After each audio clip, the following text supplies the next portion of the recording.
Please, you can take your seats. Good evening, everybody, and welcome to this evening's town hall. I did invite all of you so that we can have a conversation about one of the most important subjects, probably the most important subject, and that is education. It's an important subject because all of you know that education is the equalizer that makes the children of every citizen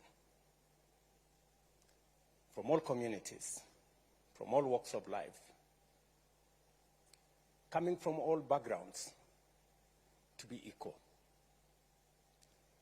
Number two, education is important because as Kenya, our most important asset is our human capital.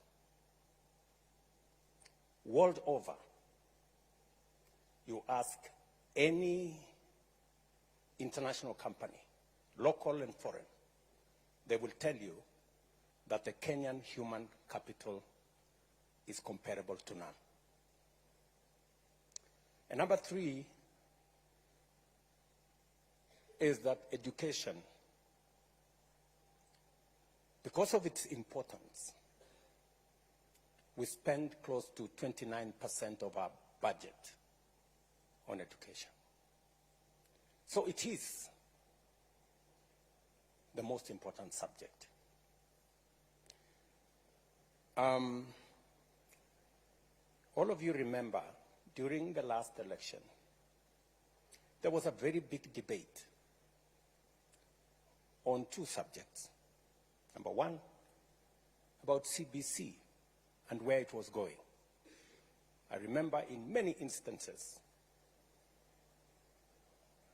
citizens were wondering what is going to happen to our children after grade 6. What's going to happen next? What's the future of CBC? The other very important subject was the status of our universities. At that time, 23 out of our 40 public universities were technically bankrupt or insolvent because the government of Kenya had debts owed to universities, 135 or 38 billion shillings to public universities and about 51 billion shillings to private universities. And many of our universities could hardly pay salaries. In fact, some of them paid half their salaries. I even had a conversation with one of the vice chancellors, and he told me that they have never paid full salary for the last 13 years to lecturers. We had many suppliers who were not paid. In fact,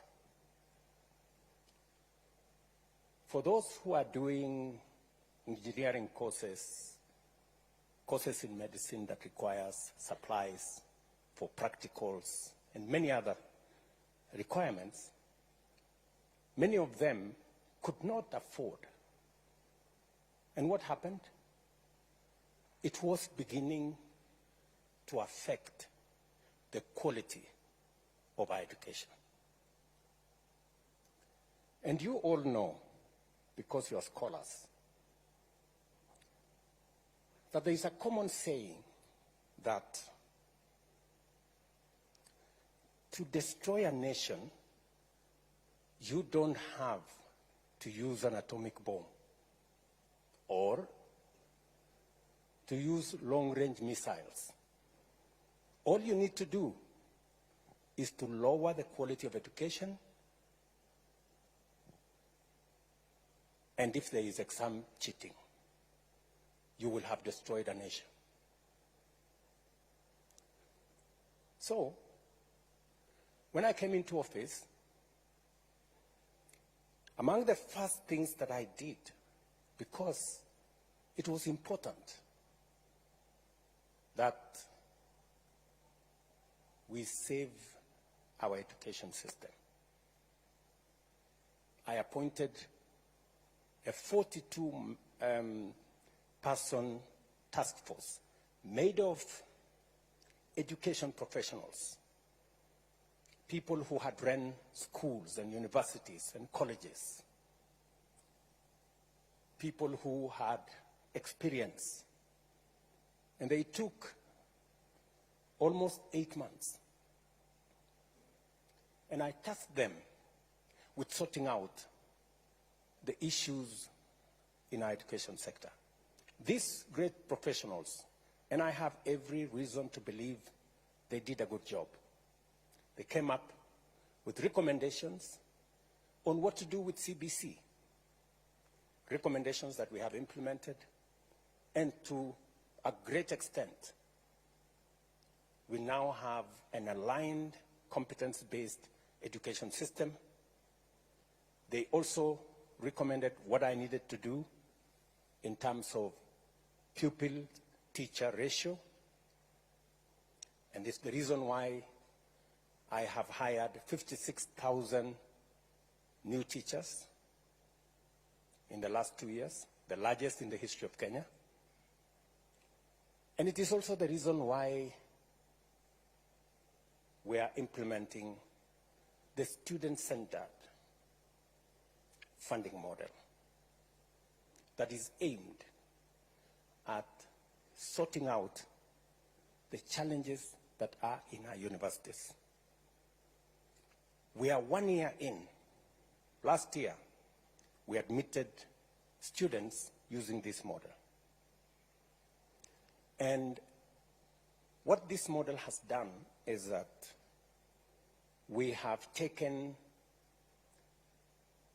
the amount that we are funding our universities from an average of 45 billion shillings every year to 82 billion shillings every year. That is the quantum of additional resources we are making available, both for help, for scholarships that go to our universities. The biggest challenge that universities had was that they had inadequate funds, because we promised, or government promised, that they would sponsor students, both loan and scholarship, up to 80%. But they didn't meet their end of the bargain.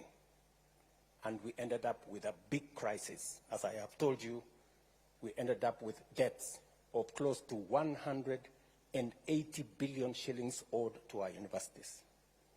As a result, universities could not teach the courses that they were offering to our students, and we ran the real risk of lowering the quality of our education.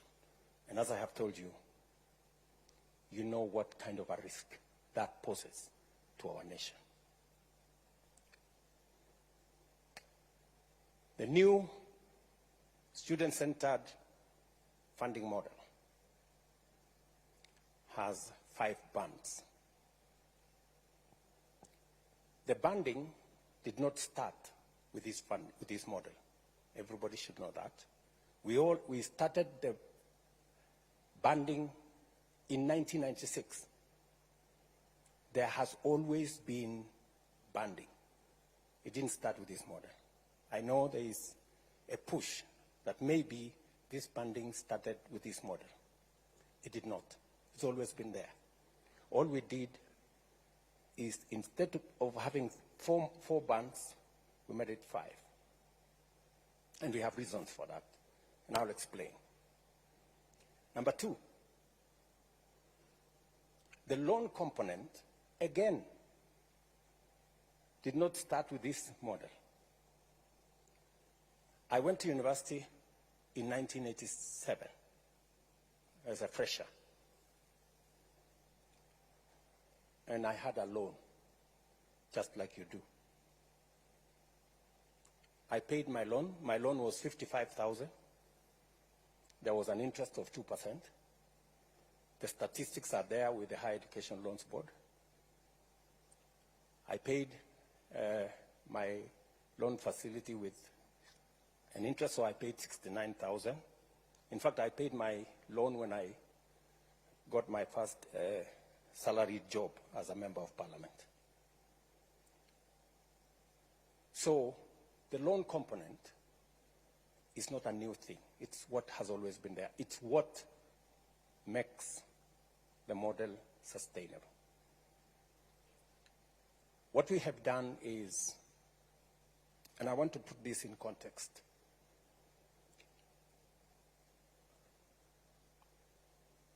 we have about 10,000 secondary schools. 3,500 secondary schools in mostly rural areas, informal settlements, marginalized areas. 3,500, they don't send a single child to university. Whole communities, whole villages don't have a single child they send to university. It is the reason that I decided to hire 55,000 teachers to send to these schools. It is the reason why this year we're going to build 1,800 laboratories in those schools, because those schools, many of them don't have a single laboratory.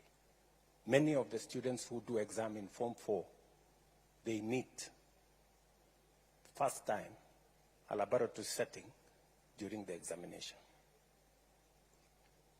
That disturbs me a lot, that we have close to 1,200,000 children who go to school and they have no chance of going to university because of the school they attend.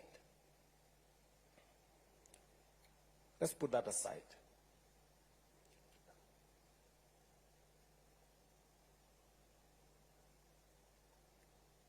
In the new funding model, about 12% of the students are in Band 1. Band 1 are straight children who are orphans. All of them, without exception, go to Band 1. Children who are associated with disability, all of them go to Band 1. Children whose parents are on cash transfer because they are classified as vulnerable, all of them go to Band 1. And students whose parents earn below 6,000 shillings a month. All those students go to Band 1. And this Band 1, we changed it slightly. Everybody used to get 80% scholarship and loan. We decided that for these kids, we raise it to 95%. From 80 to 95%, they get loan and scholarship. 70% scholarship, 25% loan, and only 5% their parents pay. And that is roughly maybe something below 5,000 shillings a semester. And it is because they truly need our help. Band 2 are the next, whose parents earn below 25,000 shillings. They get 90% loan and scholarship, 80%, 80% loan, 80% scholarship, 70%, 80% scholarship, sorry, and 10% loan, and the household pays 10%. Number 3, they get 80% scholarship, 10% they pay loan, and 10% household they pay. These are the 3 most important because they affect the vulnerable. The others, band 4 and band 5. These are the people whose parents earn up to 70,000 are in band 4, and in band 5, the people whose parents earn beyond 70,000. So, the assessments are being done by a means testing instrument. They are not an arbitrary figure. A means testing instrument that has been in operation since 1996. I don't know whether the people from Higher Education Loans Board are here. When did the means testing instrument come into? Is it 91 or 96? 1996. That means testing instrument has been there since 1986. And it has parameters from a multi-agency approach. We have parameters from Kenya Revenue Authority. We have parameters from Kenya National Bureau of Statistics. We have parameters from NIMS, which is the education portal for registration of persons. We have statistics from our ecosystem that serves the registration of the vulnerable in the Ministry of Labor, and many other variables that are put together. It is as objective as it can, and we keep improving on it to make sure that it assesses our children correctly. There's been cases, legitimate cases, of some students who have been placed in the wrong band.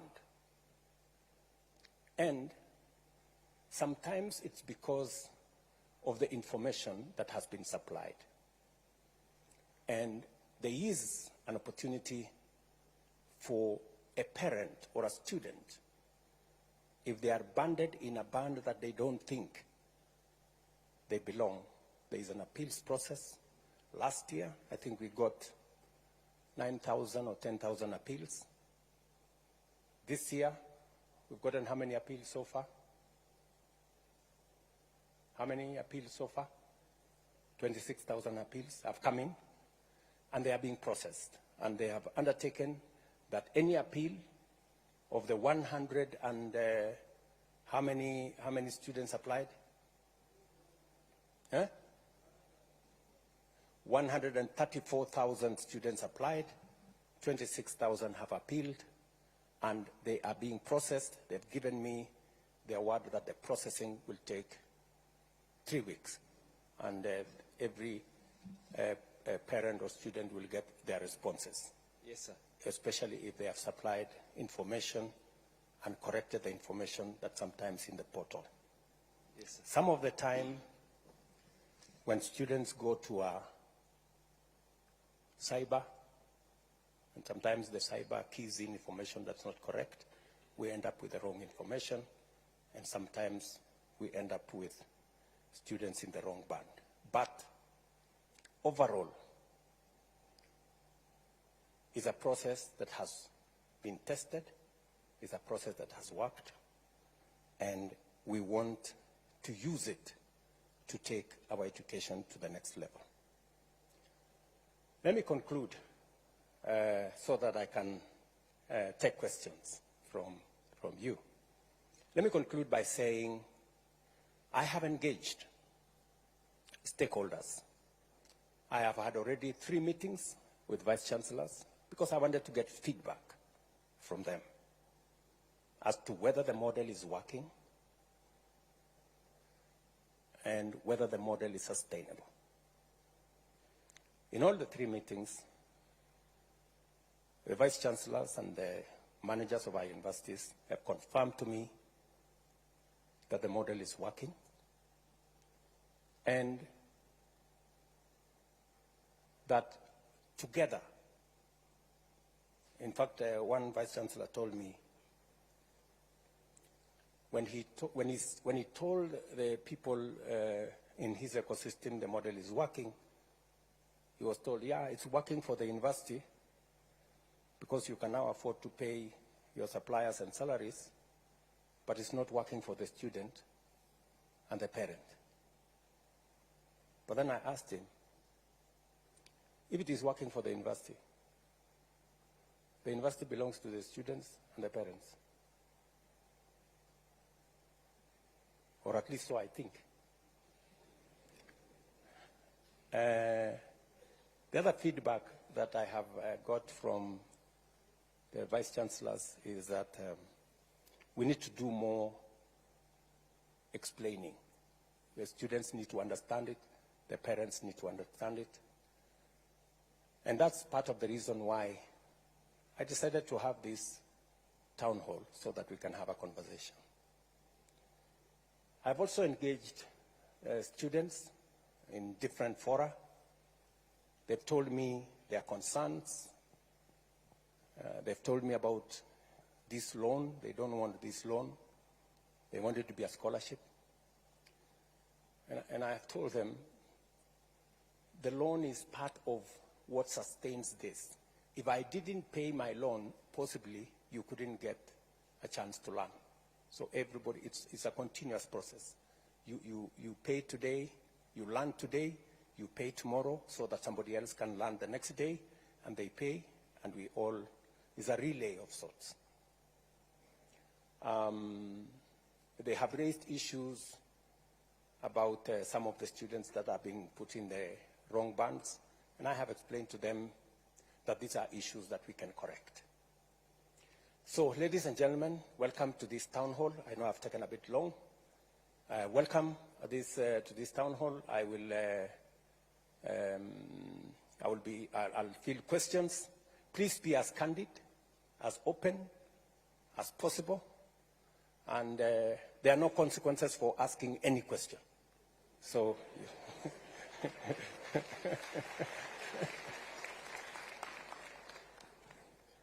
Karibu.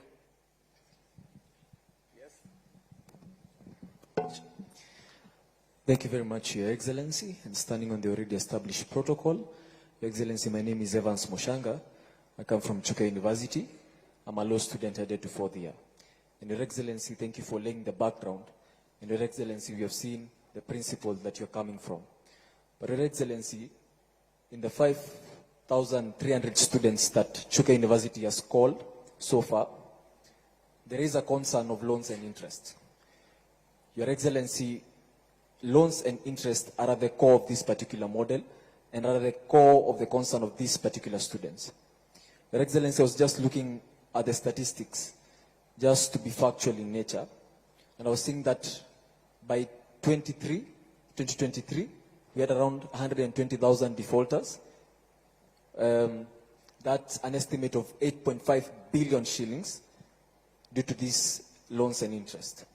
When I was looking at the statistics, in the United States of America, we had a debt crisis of around 1.6 trillion US dollars and 48 million defaulters. So, Your Excellency, the point of concern is, can these loans be made as grants? That's number one, Your Excellency. And why isn't that the case? Because you've already said that you can't make them grants and you can't make them scholarships. So number two, Your Excellency, can we increase the grace period for the repayment of these particular loans? Or number 3, Your Excellency, can we reduce the interest at which we pay these particular loans? Your Excellency, that's part of what we discussed in our small baraza, and we hope your indulgence in that particular matter. Thank you so much. Thank you, Mushanga. Maybe I can take another 2 so that I can answer them. Do we take it from the same side, or maybe we can try another side here? Your Excellency, I'm Newton Kipleting Lagat, the President Cooperative University of Kenya. I've got one serious problem that it's really affecting the public universities' diploma students. They've been denied scholarship. They've been denied HEF, that is higher education funds. And to add on that, they do not qualify for help. That means they are going to educate themselves when taking their diplomas. It does not end there. When they graduate from diploma, they transit to degree. For you to qualify for scholarship or HEF, you must have transited from high school or secondary school to a campus through COOPs. Diploma students are not in COOPs. They've already gone. So that means you've educated yourself in your diploma. You're again going to educate yourself when taking your degree. The new funding model has not addressed that. Thank you.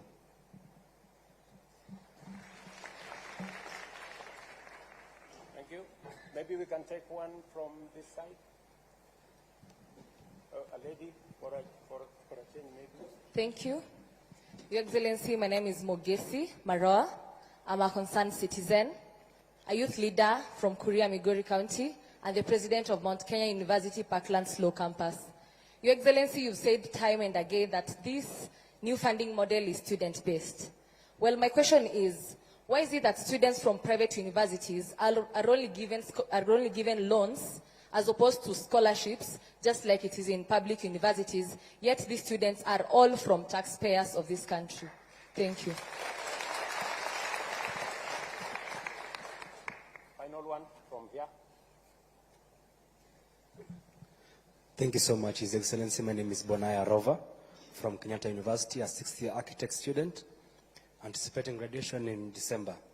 At the preamble of your speech, you began by denoting that education is an equalizer. Therefore, I have 2 questions. One, if indeed education is an equalizer, how will this new funding model assist those persons living with disability? Because you do believe disability is not inability.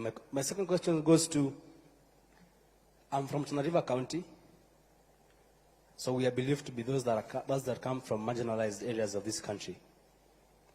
So, you've spoken about cybers. In my local area, the next cyber, you normally travel close to about 46 kilometers. I believe you've been there. Ama namna gani? So, mine is to ask on these persons that live in marginalized areas, if they will be able to access internet and all this connectivity for them to be able to be put along this new funding model. Thank you. Thank you very much. Maybe I should answer those questions first. Maybe starting with Bonaya. Bonaya, first, congratulations. 60 years is quite something, you know. And I wish you well.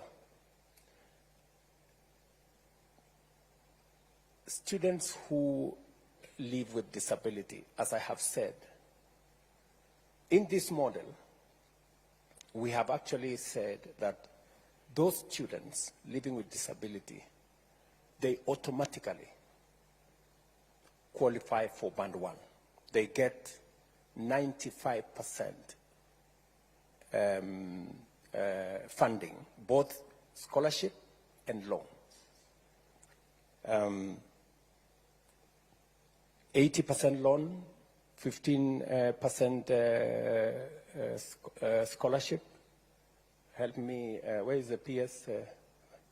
It is band 1, again, so that I don't... Your Excellency, 95% government support, Yes. 70% scholarships, and 25% loan. Okay, 70% scholarship and 25% loan, correct. So those are the students, and the parents only pay 5%. In the old model, they were paying 20%, was what was outlined. Secondly, you are aware that people living with severe disability, we have expanded the numbers of citizens who now qualify for cash transfer. We had 1.2 million citizens. We've now expanded that to 1.7 million citizens. We just recruited another 500,000 aged orphans and people living with disability, for us to be able to look after the vulnerable. Because as a society, we have to look out for the people who are vulnerable, especially those who live with disability. Number 2, you asked me about cyber. It is true. I was in Tana River actually about a month and a half ago.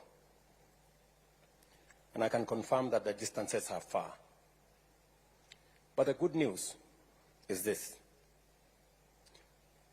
If you speak to your member of parliament, we have already agreed with them that they will set up an ICT hub in every ward in Kenya. We have changed the law. The CDF law that was used for just building schools, we changed the law. I signed the law into effect, and now we are using CDF to build an ICT hub in every ward for 3 reasons. Reason number 1 is to make sure that ICT infrastructure is available to citizens, including students. Number 2 is because we have a big program on digital jobs. And number 3, we want to encourage digital commerce, and we want government services to be available on that digital space, and therefore citizens don't have to come to Nairobi or to go to other areas. They can access government services from those ICT hubs. So we have a plan around the ICT hubs. I got a brief yesterday. We are now delivering we are now delivering internet using Kenya Power lines. It's easier. So every place where we will have a Kenya Power line, it will be possible to access the internet. We have already rolled out that program. Mugesi Maroa, sorry if I get your number right. You have a very valid point that private universities have students whose parents are taxpayers. That's correct. Public universities are run using public funds. We sponsor, as government of Kenya, public universities. Private universities have sponsors. They have foundations. They are run by people who have networks of raising funds, either using foundations or other means, which sometimes as government we don't have. And because we value the fact that even those in private universities are also Kenyan students and their parents are taxpayers, that is why we haven't shut the door on them. We have said we are going to make public resources available to those students as loans, the same way we are making public resources as loans available to students in public universities. The only reason Mogesi, why we, in this model, we have said we cannot provide for scholarship, is because in the past, we said we are going to give them scholarship. And because we didn't have the money, we didn't. And we put many of those private universities in a lot of trouble. In fact, one public university closed down because we took students to them. They trained the students. We owe them money. They couldn't pay their staff. They couldn't pay. They closed down. So it is better we keep our word. It is better for us to say, this is the much we can do, rather than for us to say we can do so much. Today we have a debt of about 51 billion shillings owed to our private universities. It is a debt that we must pay, but it is unfair for us to continue to accumulate debt. It is better we tell them, for the moment, we cannot afford, but in the future, when our situation improves, we can reconsider. My good friend, Mr. Lagat, you've made a case for diploma students that they don't qualify. And I think your question is diploma students who are studying in universities. The loans and provisions we have made are for students in our TVETs. And I will tell you where the difference is. You know, as a way of making sure that our TVETs function, when I was Minister for Higher Education, I found out that it was cheaper to go to university than to go to a TVET institution. That was the case.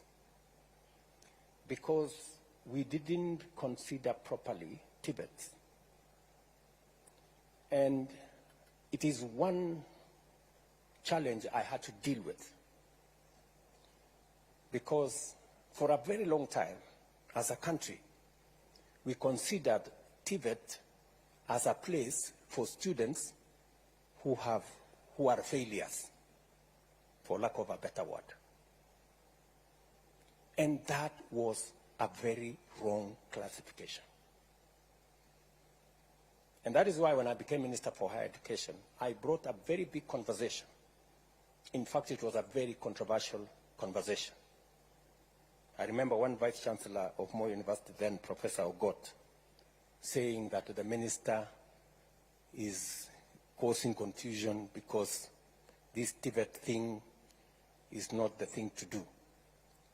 But the reality is, whether you go to Germany, whether you go to Australia, many of their students go to TVET institutions. There is a lot of value in us balancing our education between knowledge on one end and competence and skills on another end. And therefore, it is the reason why I pushed very hard. When I was minister in 2009, 2010, there were only maybe 20,000 students in our TVETs. I started the first 30 TVET institutions. Today, I am very happy that we have 720,000 students in TVET from 20,000. And we have made huge progress. And we have closed many skills gap that existed. So I quite agree with you that we must not discriminate. It is the reason why in this funding model, we have enhanced scholarship and loans for our TVET students, and also we have maintained their upkeep, just the same way we are doing for our universities. As for your case,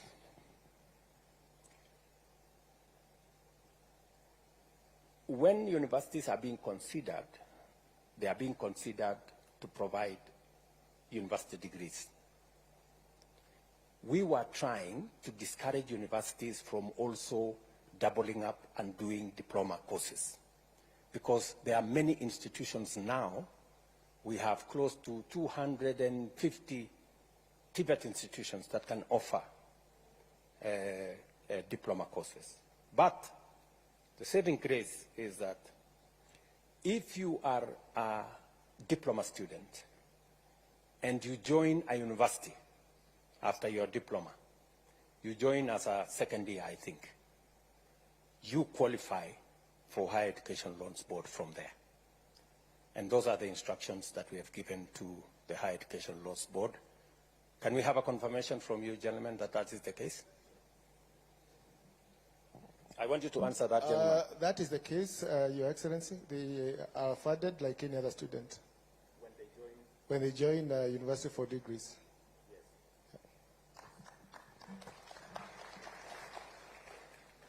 Finally, Evans, my good friend Evans Mushanga.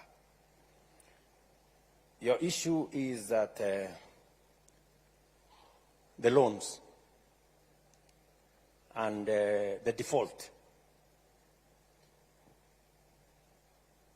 You know,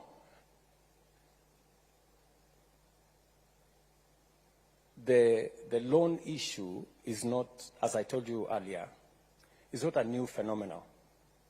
All of us, I can tell you, any student who has gone through university, unless their parents paid the full fee, they have a loan.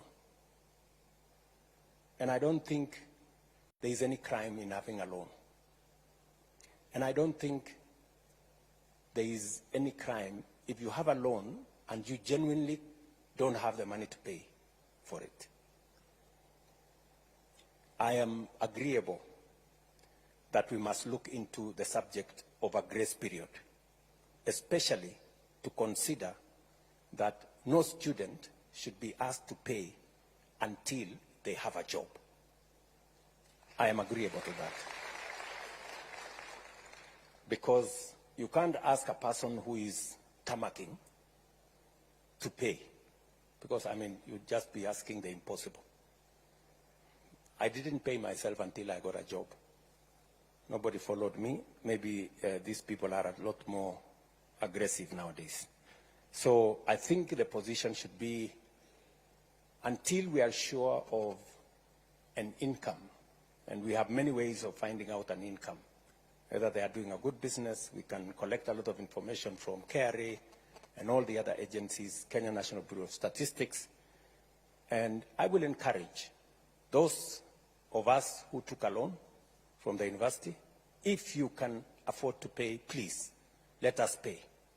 It's the honorable thing to do so that the next bunch of kids can also access university education. On the interest is calculated by actuarial scientists. It is not meant for government to make money. It is just meant for it to be sustainable. That by the time you're paying, if you had been given 5 shillings, it is still 5 shillings that you pay. I don't know whether that is the correct position. Again, Higher Education Loans Board, you are the people who calculate the interest. Can we lower the interest, or you want us to take it up? Your Excellency, we did a study in 2015 called the NFAC study. And that study showed that for any 100 bob we are lending out, we are recovering 48 shillings only. Now, if that continues, in about 30 years, that fund will not be there. So, although we are charging 4%, and you know the inflation is about 8%, so we are losing the money on a daily basis. So, the consideration to increase may be considered maybe after this cohort of new funding model complete their course in the next 5 years, maybe. I don't think that's very good news. So I think we keep the interest the way it is. He wanted a lower interest. He didn't want a higher interest. You are talking about. So I think the interest at the moment is not sustainable, but let's keep it there as we figure out what to do next. I will take another bunch of questions. Where do we start this way?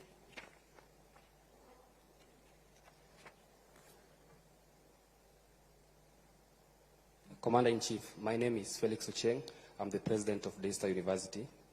My question was on the variables of the MTI regression analysis. Like the independent variables, like the primary school one went, the high school one went, may not really reflect their level of need. Some of us happen to be beneficiaries of well-wishers right from preschool. Now when we want to gauge our poverty index by the primary school and the high school we went, it might not really reflect our level of need. And as though there are appeals, they are not always successful, and this is to the detriment of our constituents. And again, Your Excellency, I know you've talked about capitation and about maybe trustees owning private and public universities, but I'll give you a case study of Kisii University. They had an influx of students, and their facilities were so stretched. Whereas a school like Daystar University, we have a state-of-the-art School of Law and School of Nursing, and these facilities are laying bare, and some of these students could also come and learn with us. Thank you. Thank you very much. Sorry. Okay, maybe I take another. Yeah, maybe this way. Thank you very much, His Excellency. I'm Ongaro Richard from Jaramogi Oginga Odinga University. I have but a question. In the first case, I want to ask the people from the Health Board. That I'm a 4 years per now, but when we joined, we applied for these loans. And so I'm expected to settle my loan, that is summing to almost 240 plus the interest. I know it can't exceed over 300,000. But today, with the new funding model, how much are these students expected to pay at the end of their 4th year? Another question. You say that the banding began in 1986, but it never sounded like it sounds today. We never knew that these bands existed. Okay, maybe the ideas and the ideologies are good, but the mode of implementation has gone astray.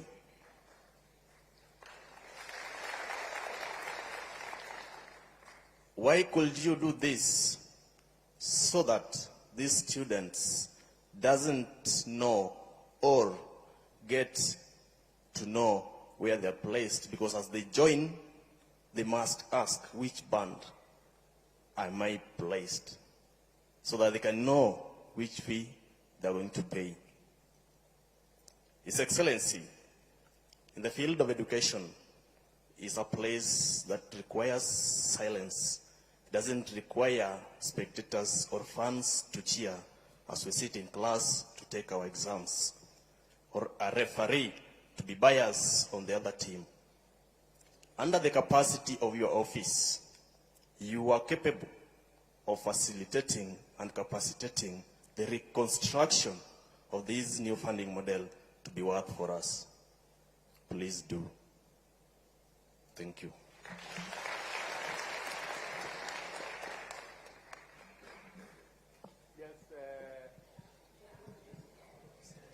Thank you for this chance. Okay, they are saying too much behind. Maybe after you will come forward, yeah. But With respect to hierarchy, my name is Melody Weremonjeri from JQuat. I'm also a law student.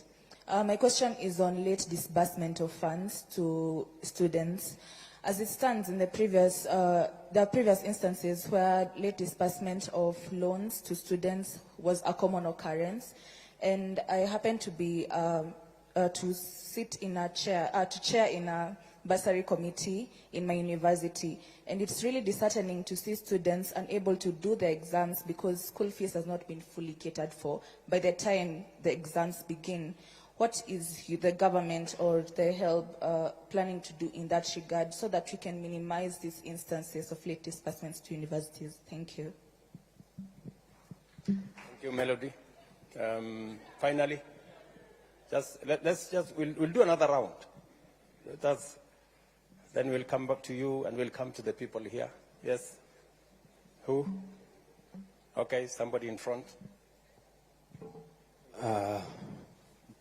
I want first to acknowledge your presence as the 5th President and the Commander-in-Chief of the Armed Forces. My beautiful name that my father gave me is Kisero Junior Kennedy Otieno. I'm the Secretary General of Kenya Methodist University. And I have a few things to put across, Your Excellency. First, when I entered this hall, I like checking where I am. I saw from whatever is written here, hashtag fee has fallen. Your Excellency, the fee has not fallen, that's why we are here. So, and first thing first, Mr. President, I've been privileged to be under your administration in 2 capacities. One, I enjoyed your administration when you were an MP in Eldoret North. Yeah, we used to learn hapo kamagut hapo chini karibu na kwenu. Yes. And secondly, I've also experienced your leadership now that you are the president. Mr. President, I can assure you they are totally different. From when you were MP, people used to go to the street to celebrate your achievements. Nowadays, we just go to the streets to demonstrate.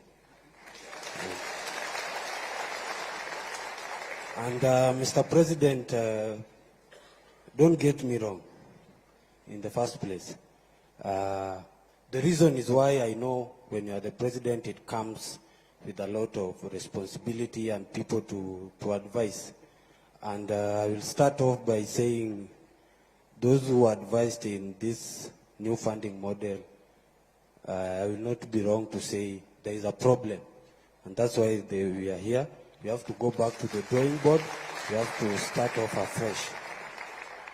And my question is, Mr. President, the first question is, what was so wrong with the old funding model that we could not sit down and amend it? Because even a constitution of a country, you just don't wake up one day and bring a new constitution. We always go and say, hii clause imetufinya kidogo kama wananchi. We go to the parliament, they amend it, and they take it to the president to ascend and sign it. So I feel we should go back to the old funding model and amend it. Because, Mr. President, we don't lack stakeholders, we don't lack resources. These people sitting here, watu wanafanya law, nursing, medicine, there are brains here which can sit down in those panels and say, where did we go wrong? First, I want to acknowledge that the new funding model has got good ideas, very brilliant ideas, but the implementation is very wrong, and it's not pleasing based on the fact that there are also challenges from the help. You know, when comrades sit in the same room with the help guys, it's a miracle. But we are very happy to sit down with them and discuss in your presence. Mr. President, I want to also talk about, I come from KEMU, which is a private university. And my question there is you have spoken, I've understood what you have said in regards to scholarship and the loans. Comrades, kama SG we ndio mtu wa mkono. I have my president here, Masai Chebet. Comrades come to you and tell you, Kisero, we have been placed in this band. And people are really suffering, Mr. President. And my question is, why then do COOPs have to place them in private university if they can't be sustained the same way as those in public university? And in that regard, Mr. President, I acknowledge that you have said the government, this is my chance with the Mr. President. You have acknowledged that the government said it has debts, and my university is one that is in the same category. Tunadai the government. They have been so lenient enough to allow students to learn with the limited resources they have. Tunaomba tu hata kidogo ndio university iendelee kufanya kazi because we need to learn, those who we are there in Kenya. Then, Mr. President, recently you were awarded a beautiful degree at Baraton University, if I'm not wrong. Honorary degree at Baraton University. And there was one picture that really took my attention. I know most of you saw the picture. There was a little girl called Naomi who was in the midst of graduates, and he was there admiring all the graduates, the beautiful gown. Then I asked myself, why does this new funding model want to kill the dream of that young girl of one day graduating?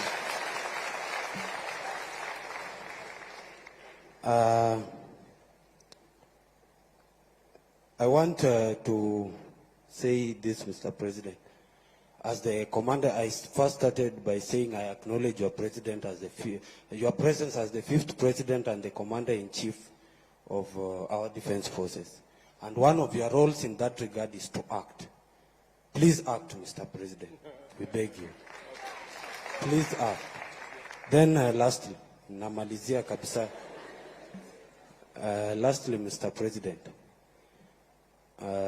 we don't have to go to the street when we can resolve this thing here today. Ama namna gani wangwana? Yes. Because we also don't like going to the streets when we can solve things at the table. We are ready to be part of the discussion. We are ready to listen. We are ready to work and ensure that we change this. But the bottom line remains, let's go to the old funding model. Amend it to what you wanted to achieve with the new funding model. Thank you so much. God bless you.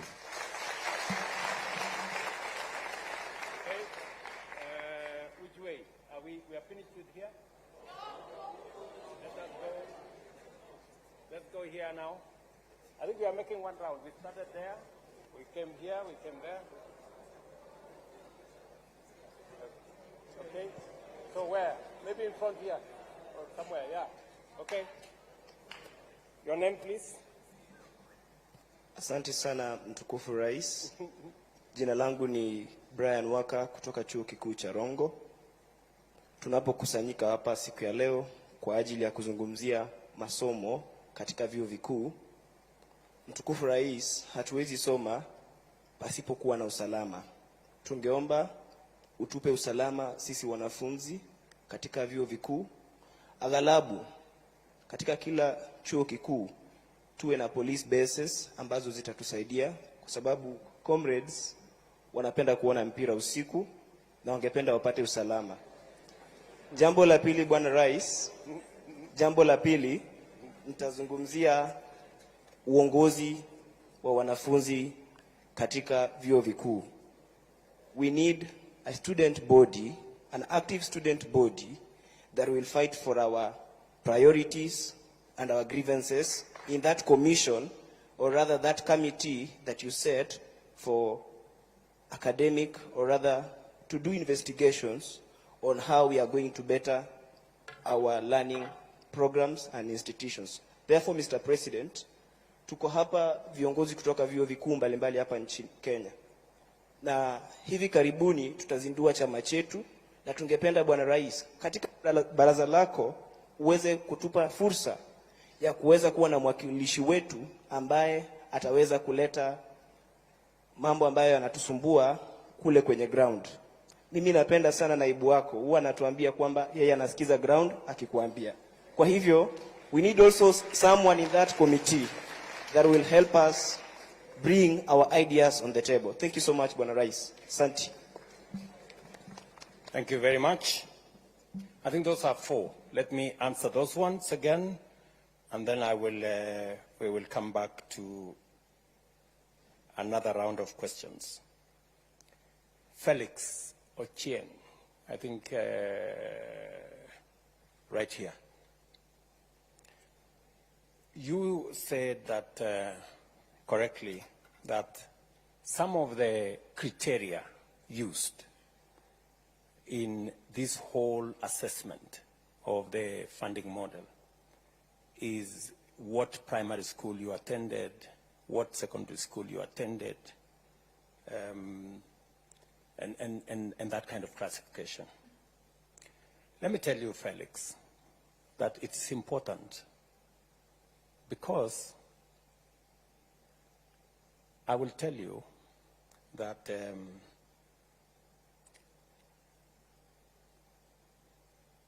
any student who attends a national school has 85% chance of joining a university.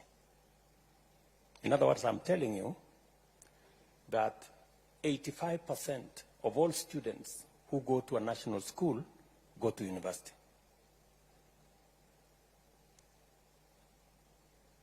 Only 10% of students who go to a day school have a chance to go to university.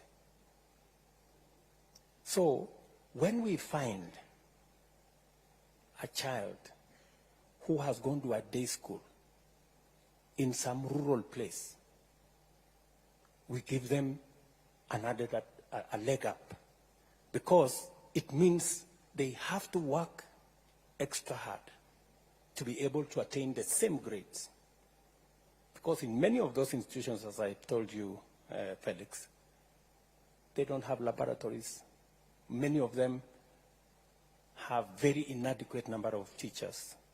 And that is the real problem. So some of these parameters may look small, but they mean a lot in terms of the students. Let me also tell you that, and this is something that really, you know, I know, I don't know how to put it, but only 10% of the children of the poor make it to university. It is very serious. It is something that depresses me. Yeah? Because number one, they cannot afford to go to a national school. They cannot afford to go to a private school. Many of them hardly, you know, they end up in a day school somewhere at home. So this is one hell of a conversation we must have. We cannot continue as a nation to have an education system that shuts out millions of the children of the poor. I don't know how to put it. It's as blunt as that. If you look at the curve of students in our universities, the children of the poor are absent. They are the ones in those 3,500 secondary schools that don't have teachers, they don't have laboratories, they are day schools, they are in those areas. It is the reason why I have asked the Ministry of Education. I am putting 3 billion shillings in Nairobi to build 5,000 classrooms, because Nairobi slums are the worst. Those are the children of the poor. They never go to school, and they are in the city here. P.S., you know that. I have discussed this with the governor of Nairobi. I have discussed this with the MPs of Nairobi.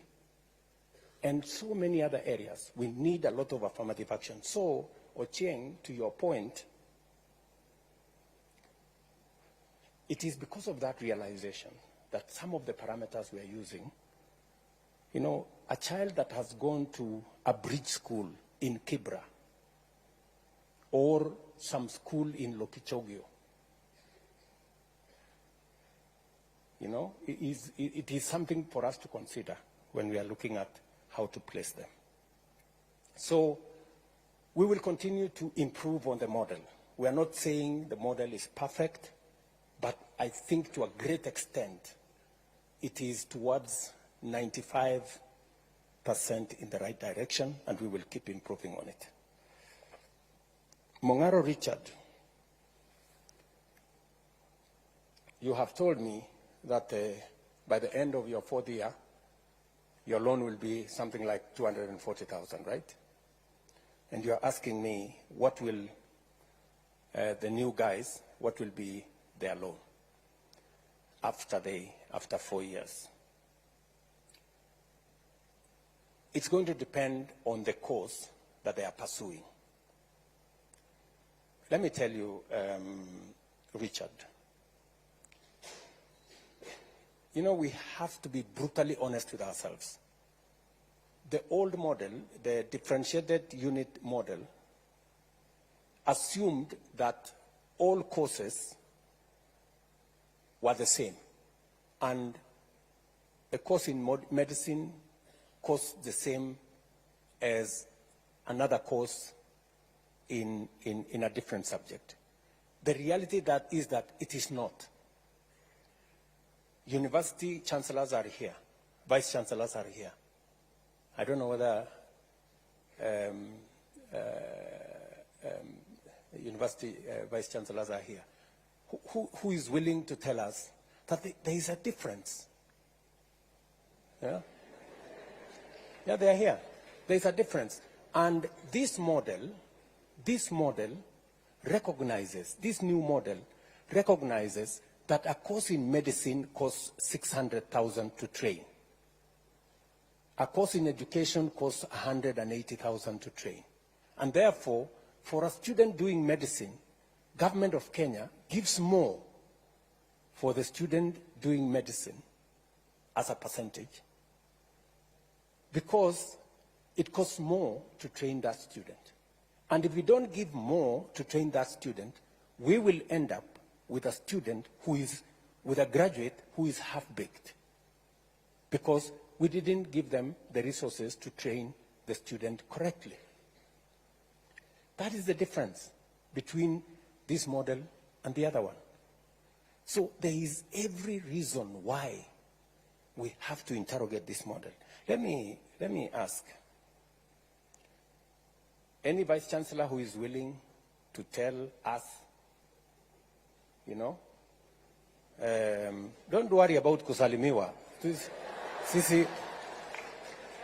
Sisi wengine tumezoea kusalimiwa kila siku. But you know, the truth is the truth. It cannot be changed. I want a vice chancellor who is here to volunteer. On, yes, Mwalimu, and you say which college you? Your Excellency, I happen to be the Vice Chancellor of Alupe University. Also previously a member of the Presidential Working Party on Education Reform, and a member of the party that recommended this model. And we agreed. You know, let's listen. You know, we are intellectuals. Yeah. You know, and intellectuals, you listen to reason. Yeah. You know, we are not a mob. We are people who want to reason. And I like what Junior here, Kisero, he said. He said, we want to listen, we want to challenge, you know, and we want to be part of the solution. So let us listen.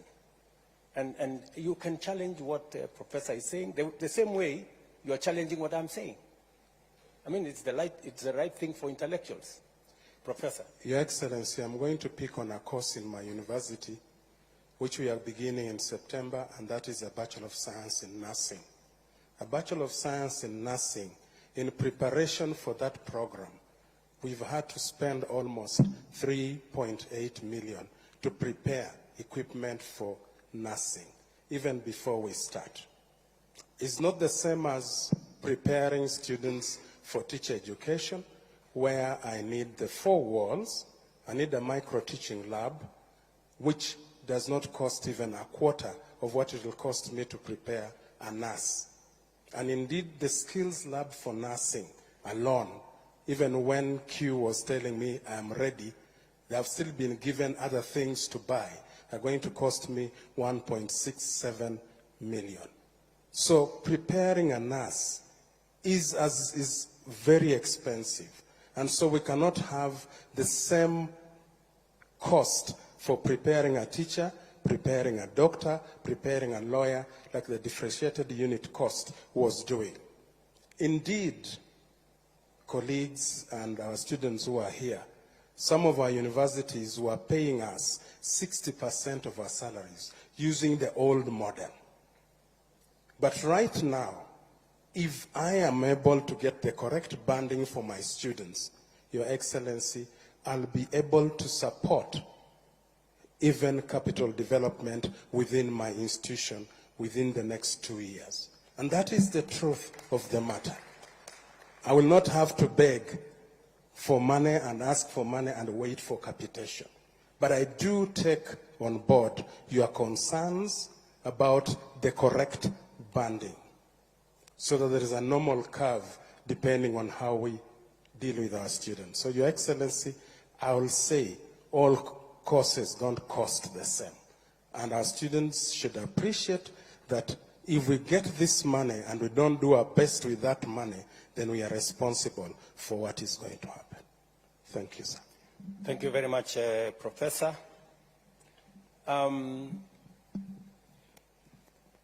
Richard also said maybe there is a problem with the mode of implementation. Maybe there are good ideas, but there is a problem with the mode of implementation. Richard, let me take you back a bit, if you allow me. I have had occasion to sort out 2 other problems like this one in our education sector. When I became Minister for Higher Education,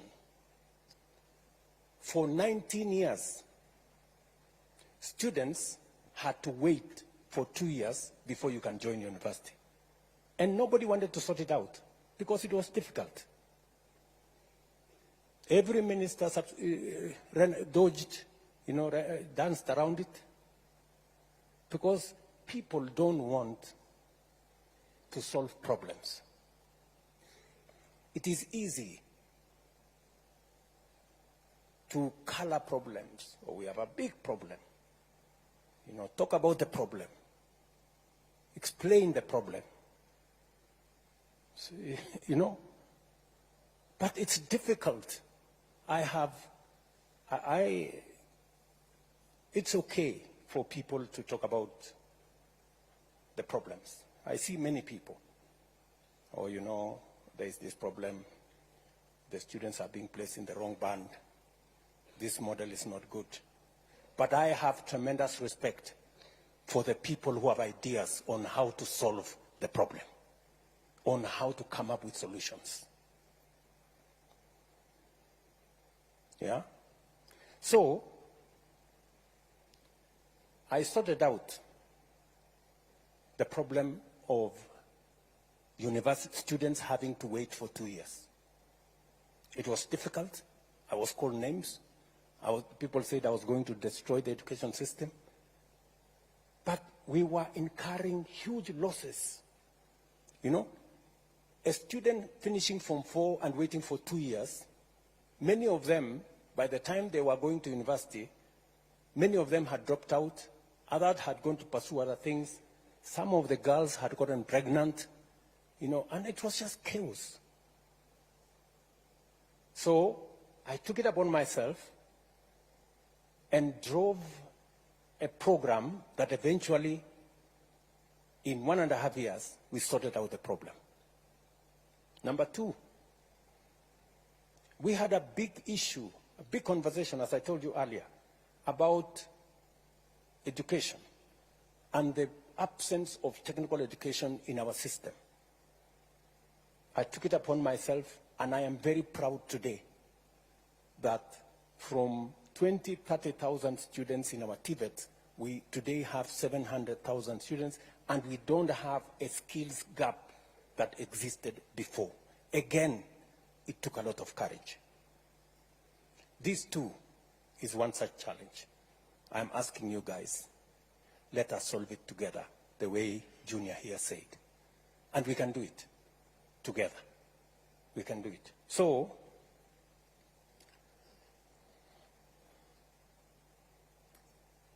let me combine what, before I come to Melody on lead disbursement, let me go with what Kisero Jr. Otieno said.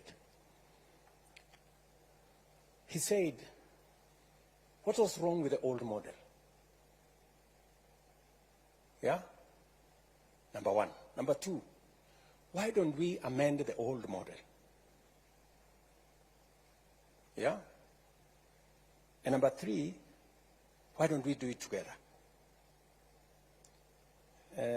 Junior, let me call you that. You're so right. I will tell you what was wrong with the old model.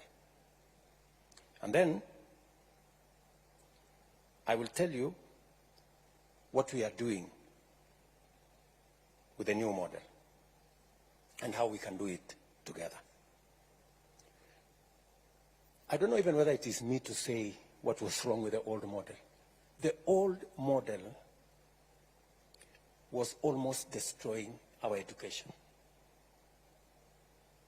Because, number one, it assumed that all the courses were the same. Number one. It also assumed that government had the money to pay 80% for everybody, when it did not. And the results were disastrous. Scott Theological College, a university, closed down because of the old model. Many universities here, when I came into office, because of the old model, 23 out of 40 public universities were bankrupt. And if you are going to a university that is bankrupt, explain to me what kind of education you are going to get from a university that is bankrupt. Friends.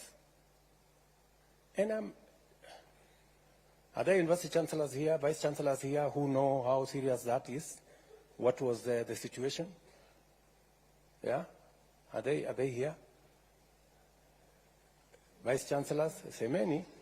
You know, if the old model was working, tell these students the old model was good, and you know, let's go back to the old model. Yeah. So the vice chancellors are here. Any vice chancellor want to tell us? Yes. Who this lady here, or oh yeah, here from Embu University. Yeah. Thank you very much, Your Excellency. I want to say that, indeed, as you've said, the old model was killing our universities. And I stand here on behalf of all the universities because I'm the chairman of the Vice Chancellor's Forum, and therefore I can talk on that mandate. And I would want to say, as of June 2023, 23 out of the 40 universities were technically insolvent. And the round one of this model, which we just started last year, has been able to get many of those universities out of that pit. And we have done simulations, and we have seen in 3 years' time, in 3 to 4 years' time, all the universities will have a turnaround, and we all stop being insolvent. And therefore, I would want to say, as Vice Chancellors, Your Excellency, we support this model because it's a model that we see is going to turn us around. For example, I would want to say University of Embu is one of those that would have been otherwise technically insolvent. In fact, in that list, I'm number 17.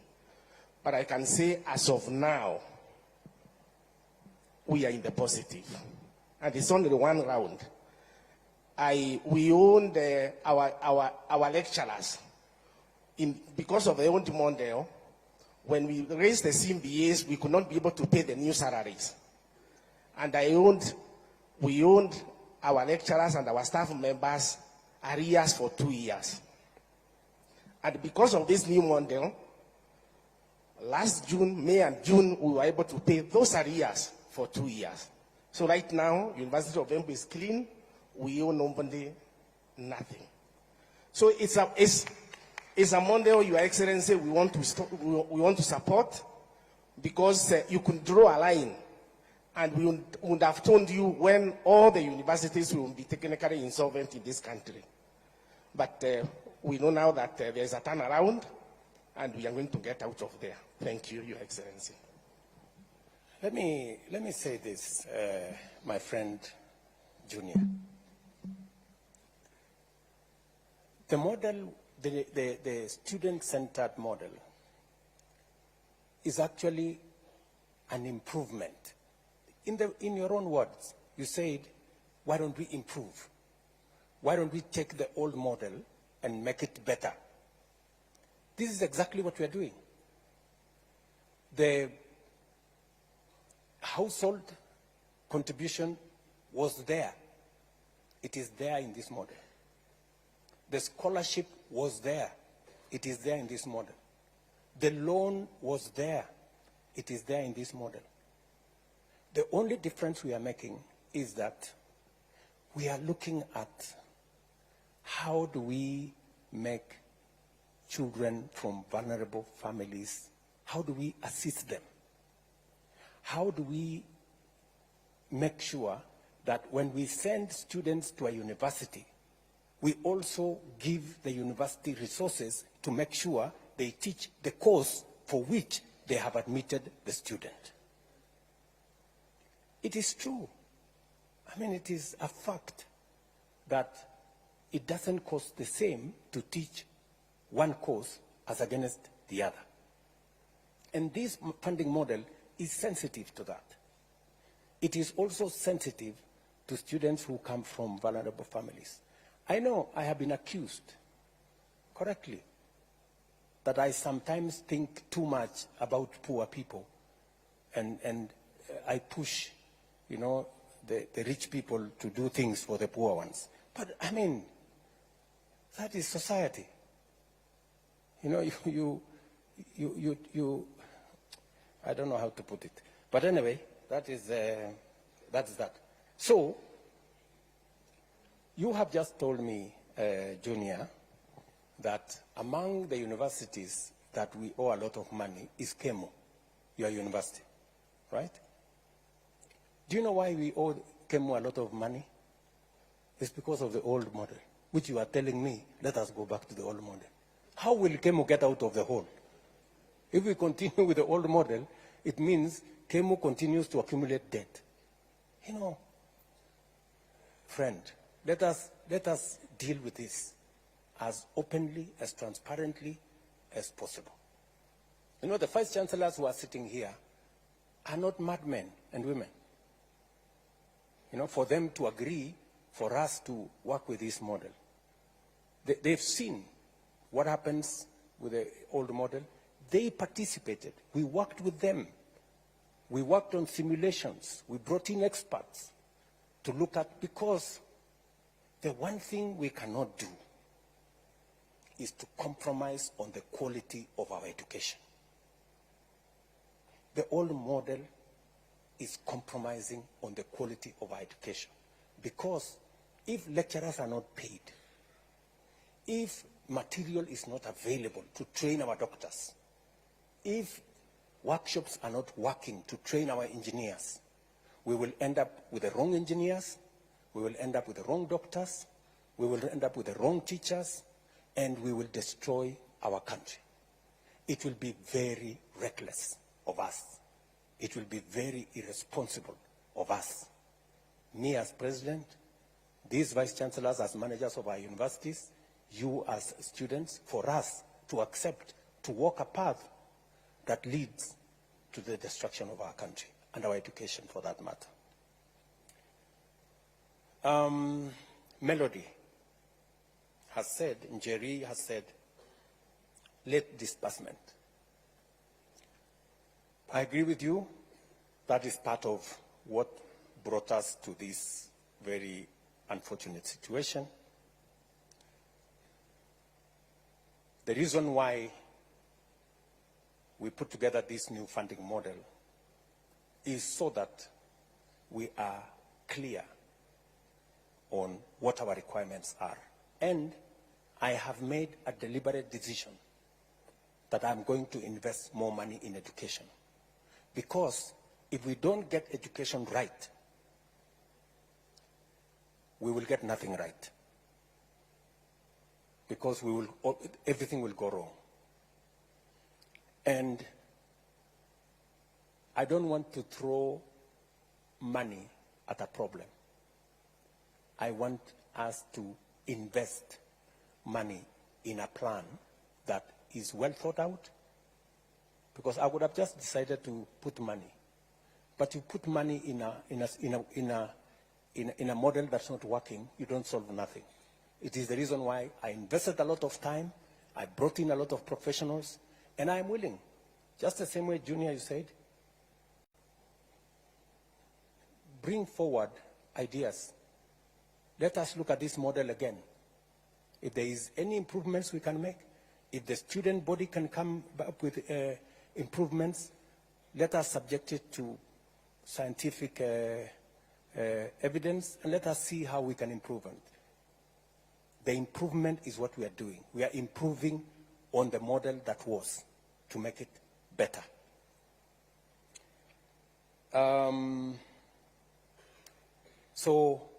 Njeri, we have taken time this time round to make sure that as we implement this model, it is tied to our financial resources.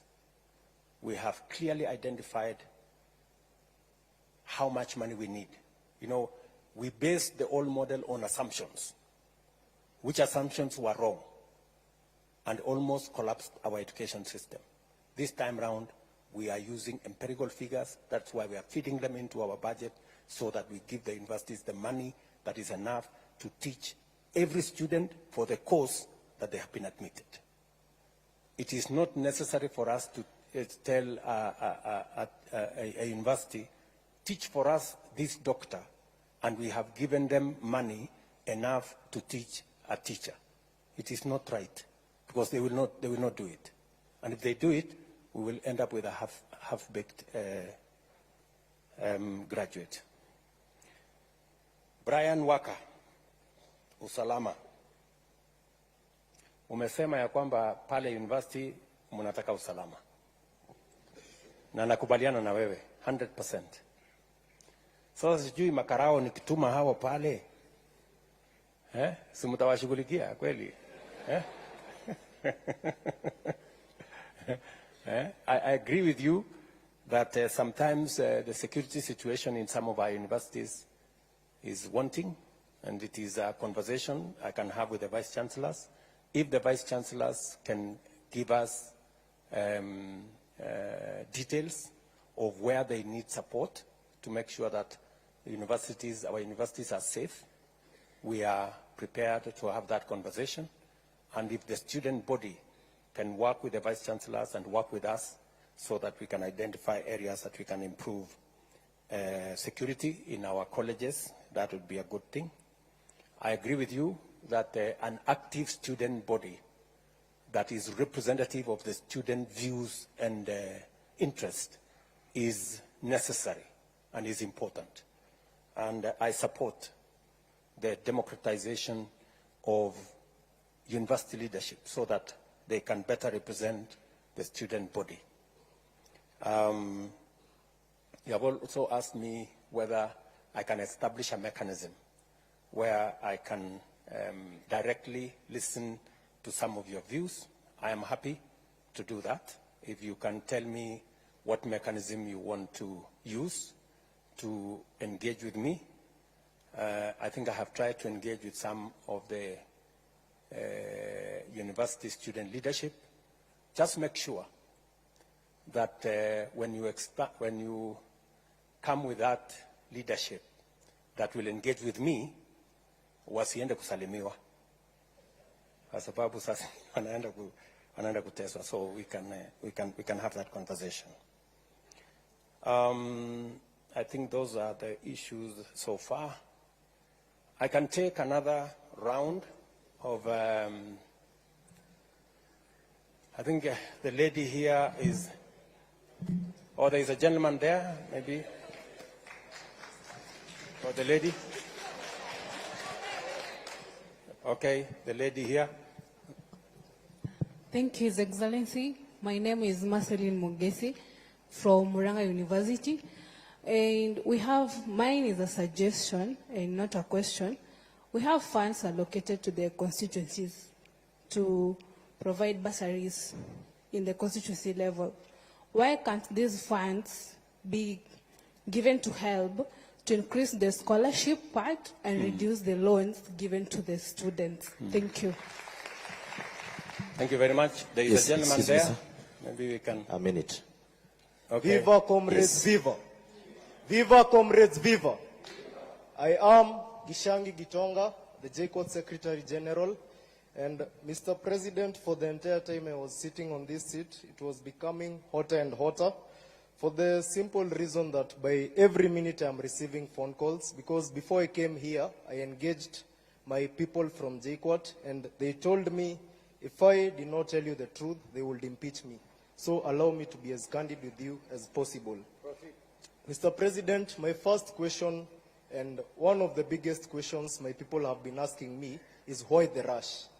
Why the rush in implementing a model that has a lot of technicalities? Why the rush? Because I am a financial engineer, and as you have said, the issue of the interest rates is determined by actuarial scientists.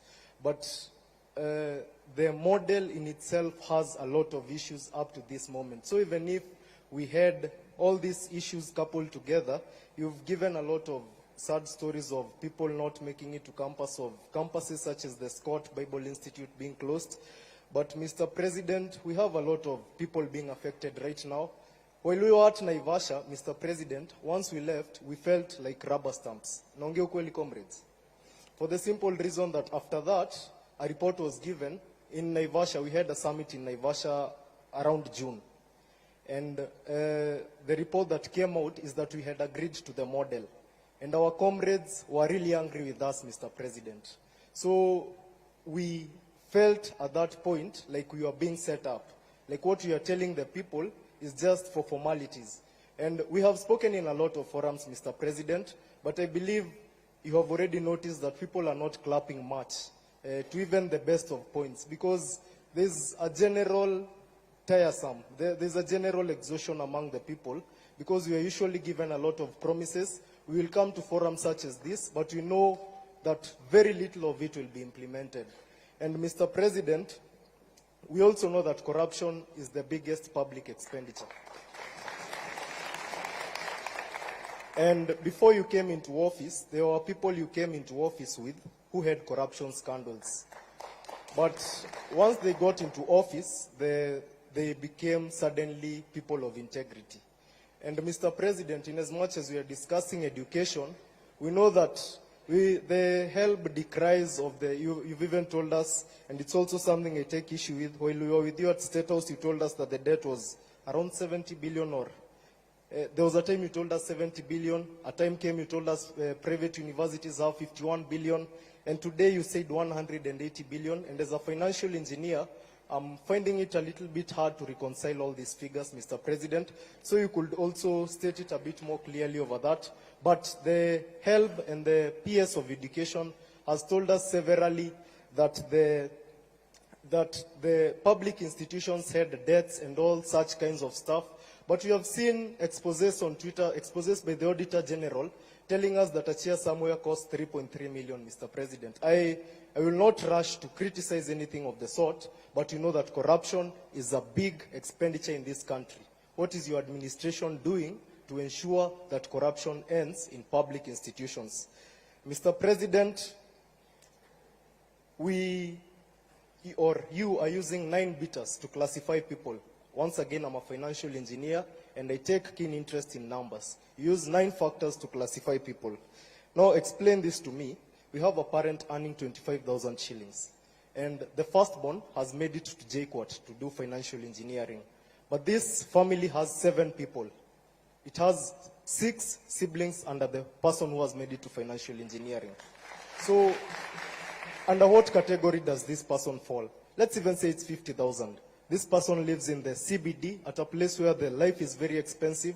So, under what category does this person follow? Or will we have the same thing repeating itself of that girl who was looking at the people with graduation gowns? Because the firstborn, yes, made it to campus, and they found the new funding model, and they appealed because they were placed in band 5.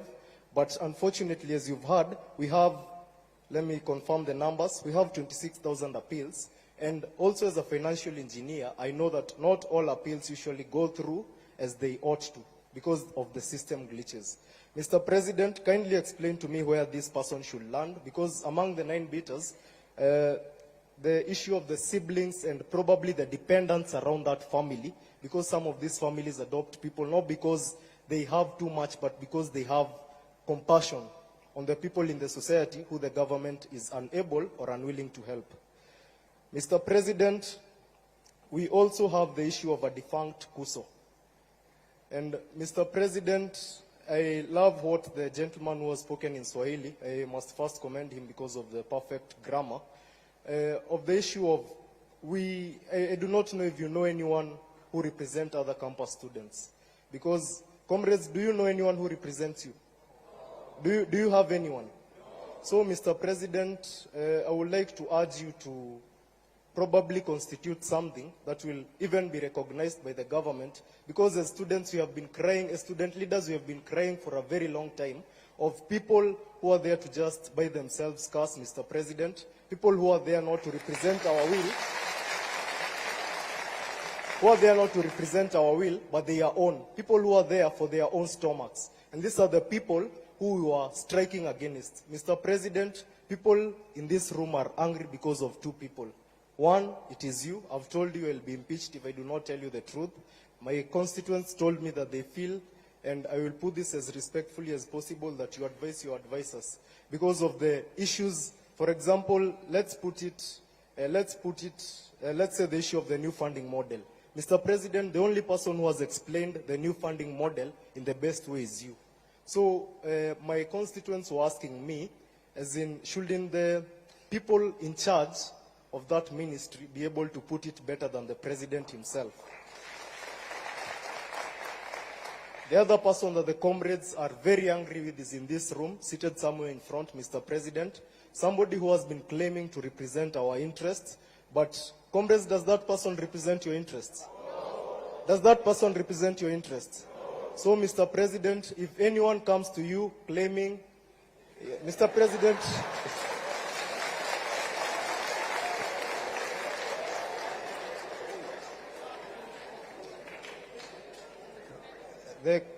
the comrades are telling me to tell him to walk out, but we are here for peace, Mr. President. So I would want to put it as straight as possible and to be as brief as a cock on a hen. Mr. President, as things stand, we do not have a representative. Ukweli ama uongo?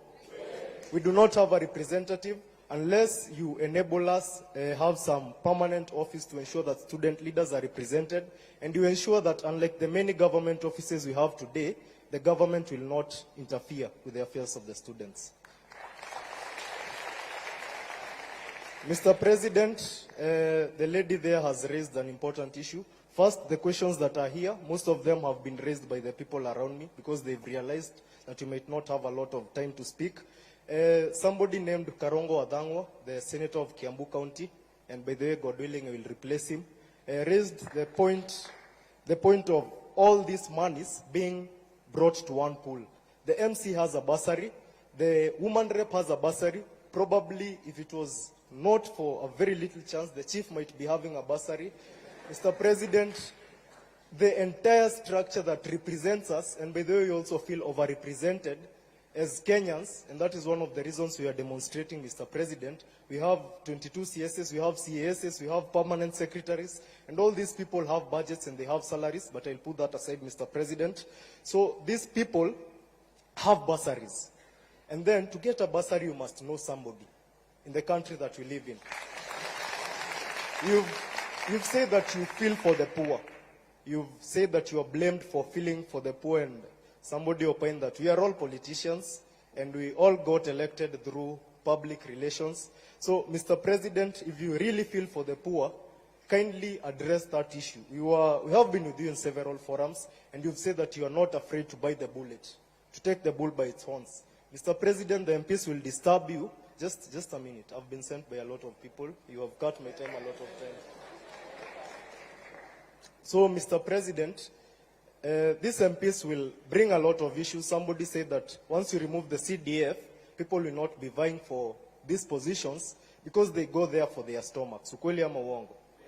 Mr. President, kindly consider that, because that will be a legacy. And actually, if you are able to do that, Mr. President, in 2027, I will personally have no issue electing you.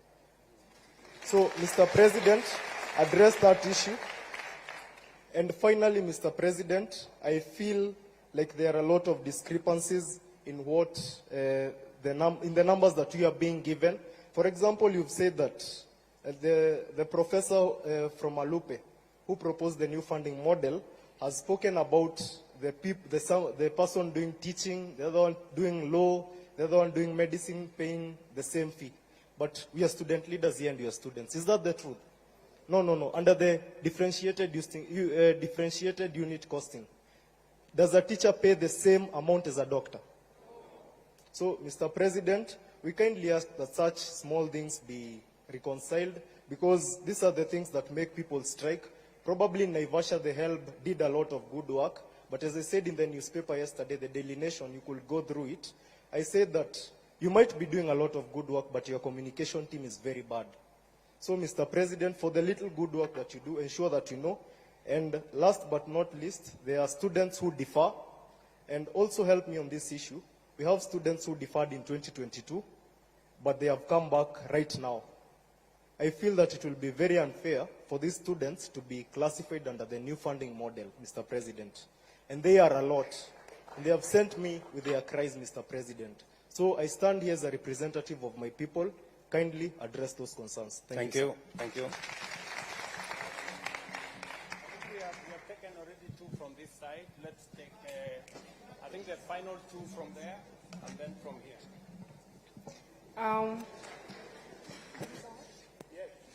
My name is Mwangale Agneta Nafuna, Director of Social Affairs and Special Needs, Moi University. Allow me to recognize the presence of my Vice Chancellor, Professor Sanga Koske. One major issue that is really disturbing me while sitting on that seat is that we all know that in this country we have a bigger number of people who are poor. All of us knows that, right? I am very much devastated to hear that only 12% of the whole population of the students in this country are placed in Band 1. If we really, Your Excellency, can do something about this, we can appreciate, because there is no point of giving 12% of the whole population to Band 1 and expect that the other people will just have to appeal. Why would I say this? It's because when giving 12%, you knew very well, or the team knew very well, that you have a lot of poor people in this country. So at least they will have at least given a bigger percentage to these people and at least consider also those people who are earning maybe middle or who have bigger salaries. I believe that in this meeting where we are seated, we have to be having at least 50% of the whole population placed in either band 1 or 2. Then the little number of people in this country who at least can acquire what they need in life to be placed in those other bands. At least 50% so that it can strike a balance. Number 2, Your Excellency, as Mwangale, I believe that you really wish well for our university. And I know very well that you have the interest of those people who are needy in this society of Kenya at heart. And I would ask this for elaboration kindly. The other day, the directive was given that students will just go join to university, then, like, without even paying anything. Like, let's reason out, how will it be when students are in university? Yes, they have not paid the money, they need services. We have workers, we have lecturers, and all other stakeholders that really need to be paid. Of course, there are basic services that you really need in our university. So, how are the university going to manage this? If I said I only need a clarification. Then, Mr. President, I will also need maybe some explanation on this, the placement. Of course, everybody is saying the funding model is the brilliant thing that has ever happened in this country. But now the problem is its implementation. In a case where, of course, we have parameters to place these students in band 1 to either band 5. But now how is a kid, maybe whose parents have separated informally? Of course, lately we are having a lot of broken marriages and everything. Of course, you can find sometimes even children end up remaining on their own or maybe staying with their grandparents. As a student or as this kid, how are they going to present themselves? How are they going to defend themselves when it comes to their placement? Because they don't have anything to show. Thank you, Magineta. You have asked 3 questions. I think it's only fair that we stop there. Thank you very much. Maybe we can give one more person up Mbele, or yeah, maybe this guy at in front here. Yep. To His Excellency, Mr. President, all protocols observed. I am Nick Okoth from the Aviation College of Mombasa.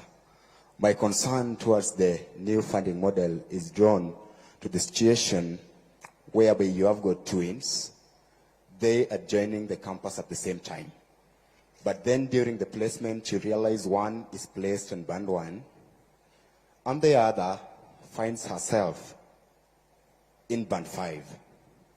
How do we handle such kind of a situation? Thank you very much. Can I have, maybe we can take 2 from this side, and then we can take 2 from that side. A lady and a gentleman.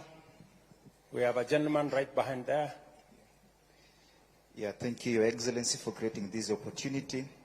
I'm Faustin Wandera from African Nazarene University, and by God's grace, I'm serving as chairperson of the Student Council.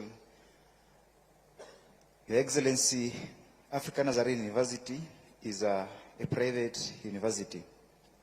And under this new funding model, we feel discriminated as private universities. I am yet to be convinced, as much as you have explained to us this funding model, because of the following reasons.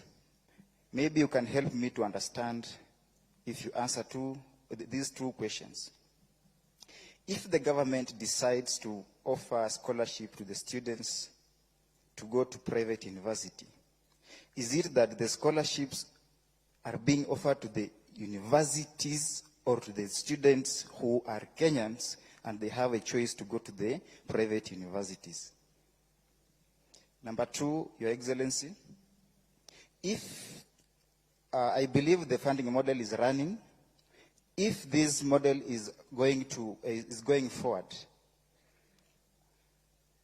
then we are being forced as the student leaders in private universities to also find the solution. Just the way you committed to the people of Kenya, I also committed to the students of African Nazarene University that I'll have to make sure that also your needs are met.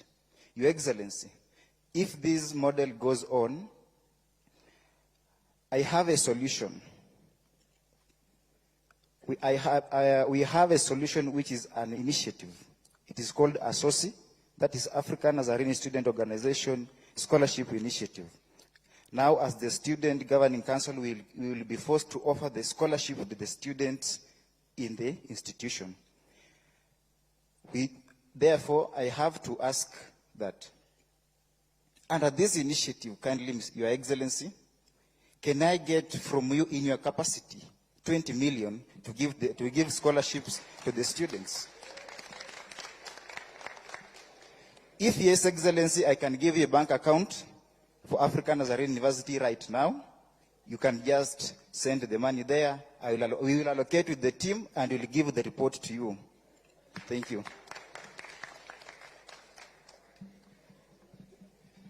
A lady this time round. Let's get a lady. Hello. Yes, I'm Teresa Nzisa, and from Taita Taveta University, Special Needs Secretary. Then mahali hapa mahali nimekaa, tulikuwa tumekusanyisha maswali kwa Omar. Then anaezongea juu nimepata mic.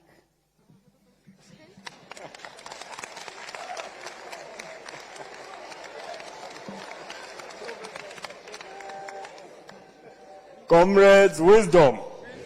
Comrades, power. Comrades, viva. Vice Chancellors, hi. Your Excellency, I have a few concerns concerning the new funding model and a few things related to the higher education funding. And I'll start right away by talking about the students who do the intra-school transfer. You know, once comrades, the Form 4s, or a student is done with the Form 4 education and therefore the COOPS portal is open for application of the courses and the universities, they are not aware of which courses. They are not aware of maybe which courses to apply for, and therefore they opt for any course. And they believe that on reporting to that university after the placement, they'll get to change their courses. But now this has become a problem because on changing the programs, the funding, I don't know, the funding board or the government, an example of the 300 students in Pony University who transferred their courses, and therefore, up to now, their fee has never reflected. And I have a problem with why should the entire cost of the program reflect in a student's portal instead of the household obligation? The household contribution. Now we get to know that the government, due to failure to release the funds to the universities, these students are not able to do their exams. These students cannot access the university services. These students are held back from enjoying the privileges of the university, just as other students. I'd really love to hear you respond to that. Secondly, in Naivasha, with the PS, though she gave you a contrary opinion or conclusion, she told you that we agreed to everything and we said that the model is really working, which was not true. Actually, we told her that for this model, if we have to stick to the new funding model, let us do away with band 4 and band 5. Because these are the problematic bands. They are the bands that are creating so many problems to the parents. In Pony University last week we had students joining, and majority of them came with their parents. So you find that we are helping in the admission process, and a parent is coming thinking that I'm part of the administrators, crying that, oh, my student is placed in band 4. Like my net worth is 0. What should I do? Na anatoa machozi. Really, Mr. President, I thought this government is for Mama Mboga and mtu ya boda boda. So what do we do to search, or rather to help such parents and students? Number 3, you said that if students can propose better ideas to make this model work, then I'm a social scientist. I can offer one. Now that my wise colleague there said that we have so many bursary kits in different dockets, starting from the MCA up to the presidential. Your office also has a bursary. I don't know if that is true, but you know it yourself. So if we can constitute it into one kit and make education completely free, or reduce the cost of programs, that will be very appropriate, and this model will work. Number 2, I asked myself, now who sits back and decides that now this program is going to cost this much? Who? I think the Vice Chancellors and you know better. Do we have a fixed figure that should be the, hii lazima tu hii cost of hii program, for example, medicine should cost this much? So we can reduce, right? So if we have a reduced cost of programs, and let's say, for example, you have those, maybe the impossibility of band 4 and 5 being done away with, now we have band 1, 2 to 5. We have students in band 1 paying nothing, band 2 paying nothing, band 3 paying something, band 4 paying something a little more than those in band 3, and band 5 paying that way this model will work. Mr. President, I can assure you. Thirdly, we've talked about the corruption in the institutions. We have this seat. Mtu akikwambia this seat costs $1 million. That's crazy. We have this thing called a procurement act or procurement something. Like each and everything has to be procured. We have those procurement officers. Those are the sources of corruption. Mr. President, if you have to do something, then start with doing away with those offices. How the hell can we have a seat here costing $1 million when we know the actual price? So can we have the procurement act done away with? Thank you, Mr. President. Thank you very much, my friend Omosh. Is that your name? Omosh? Omash? My name is Omar. Omar. Okay, Omar. Thank you. Let's take 2. I am informed that we are running behind time, but I will take 2 more. Yes, my sister? Okay, Kalen Karemi, the Vice Chair of the East African University. Mine is on what you have said about the private universities. For example, let me give you a case of myself. I studied in the village Ade school. Let me recognize the school St. James Kiarida. At that time, when I managed to get a C+ to join the university, but when I was going to apply through the COOPS, my C+ could only admit me to a private university. So you find most people, the cluster point is high for the public universities. And yet, they will be, when they are going to apply, they will be placed in the private universities. And you have said you can't offer the scholarship. Right now, for me to pay the 19,000 that I'm paying in the private university I am, my parents are really struggling. That is for a fact. What if that parent of that student in the same case as mine, who is in a day school, is going to pay the same 80,000, 90,000? Will that student manage? that the student can't manage because the cluster point for the public university are that high. So what are you going to do about the cluster point? And then I'll go to question on the burden. We say, for example, a Maasai who stays at Narok. That person owns 100 cows. When I'm going to apply for that as where I studied in a day school, I'll be placed in band 1. Under 100, you sell that cow for 50,000. The net worth of that person is 5 million. And that person will be placed in band 1. Reason being, the person is from the Maasai. They are known for those people who doesn't have, sorry to say that. Sorry to say that. And yet, when that person doesn't have a KRA to feel about the parent when applying for the help or whatever, and yet that person net worth is 5 million. And that person will be placed at band 1. And then there's a case, someone from JQuad said that person is earning 25K. Are we fair on that? Yes, that is my question. On the cluster point and the... Thank you. Thank you, Karemi. I think we give this chance to a gentleman.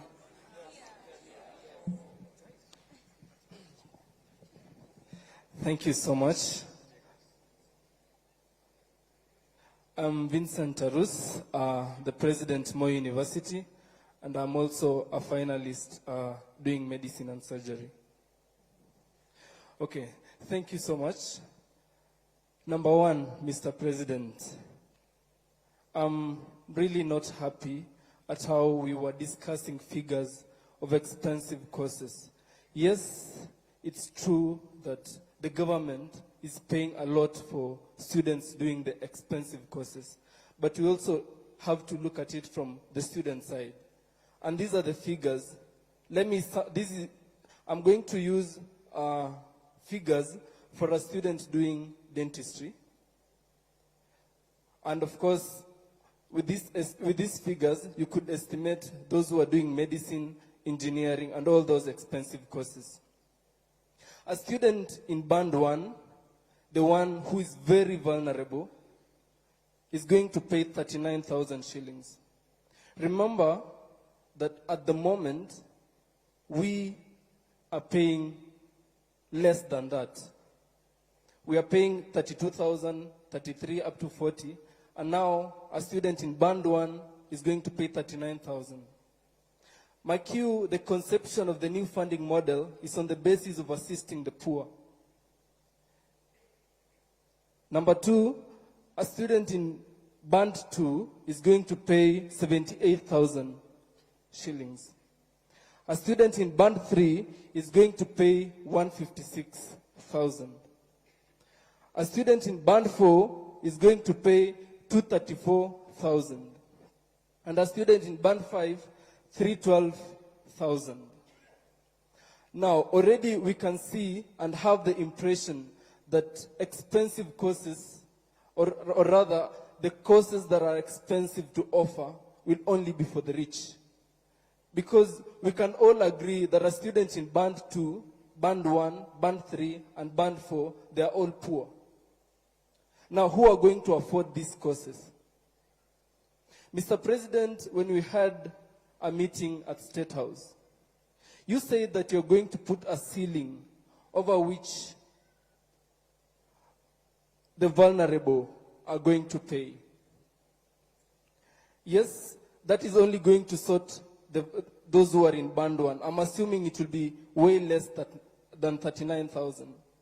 Now we have sorted those ones. What about the majority? Because, Mr. President, the majority of students are in band 4 with a figure of 47%. If I can use figures of last year's group. These are the figures I got from HELB, that of 113,000 students who applied, 47% are in band 4. And I can use as a case in my school, Mr. President. We have students who, up to now, they were just allowed to do the exam without without paying fees.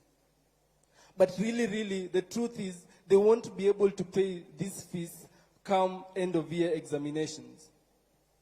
And what will be the fate of schools that we are so much trying to salvage? We are going to have so many dropouts, Mr. President. And these figures I'm using is for the School of Dentistry. Now we have the School of Engineering and the School of Medicine, the School of Nursing. I thank you, Professor, for the figures. But the figures are too high. And this dream is only going to be for the rich. Now, Mr. President, because we value consultation, I'm going to propose an affirmative action that we have to scrap off the idea that these courses are for the rich. If these courses were for the rich, Mr. President, I don't think you'll be standing there where you are right now. And I don't think all these dignitaries will be seated there where they are right now if these courses were for the rich. Now, allow me to propose an affirmative action that we give more scholarship to these courses so that everyone can be able to afford. The children of the peasant farmers, the children of the poor, the mamamboga, that this administration was built in, allow us to have something, allow them an ability to dream of these courses and pursue them. The issue of loans, Mr. President, that has been spoken about enough. The reason why we are rejecting this new funding model, Mr. President, is because we feel the burden of loans on our backs at the moment. I could only imagine those who would join after us and the generations to come. Yes, you said, Mr. President, that it is better to have loans and educated or than not having loans and educated, and not having loans and non-educated. But those are not the two options that we have, Mr. President. We can have a discussion of how we can balance both so that we can come up with a system that values everyone, a system that accommodates everyone. And until then, Mr. President, allow me to reject this new funding model respectfully. Thank you very much, Mr. Tarus. I don't know. Let me answer those questions. I think they are quite a buffet. Mr. President, I've been given one last concern.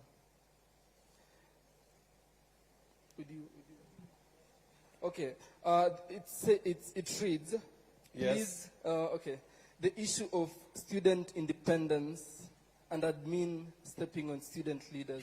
I think this is addressed to all our vice chancellors, the management of our schools. Kindly allow student leaders to run the activities with the autonomy that they deserve. Thank you so much. Thank you very much, Mr. Tarus. Let me start with Mongezi from Murang'a University. I think, she suggested that why don't we consolidate all bursaries? The ones for the MCA, Member of Parliament, Women Rep, Governor. Somebody suggested that I have some bursary. I don't have. Just for the record, I don't have any bursary kitty. In fact, when I was Minister for Higher Education, there was a bursary at the ministry. And that bursary used to benefit people who have connection. The CEO of Help then knows. I said that bursary should be transferred. It used to be 100 million shillings every year. I said that bursary should be transferred to Higher Education Loans Board. In fact, it is the money that began the capitation and scholarship for our TVET institutions. I agree with you that it's a positive proposition. It is something that we need to have a conversation about. It is something that I will engage governors about, because in our constitution, it is the counties. Once money has been given to the counties, I have no authority as president to decide for the counties. But I think a national conversation that consolidates all these bursaries, and then we see how far it can go towards making our education affordable, is a very positive conversation.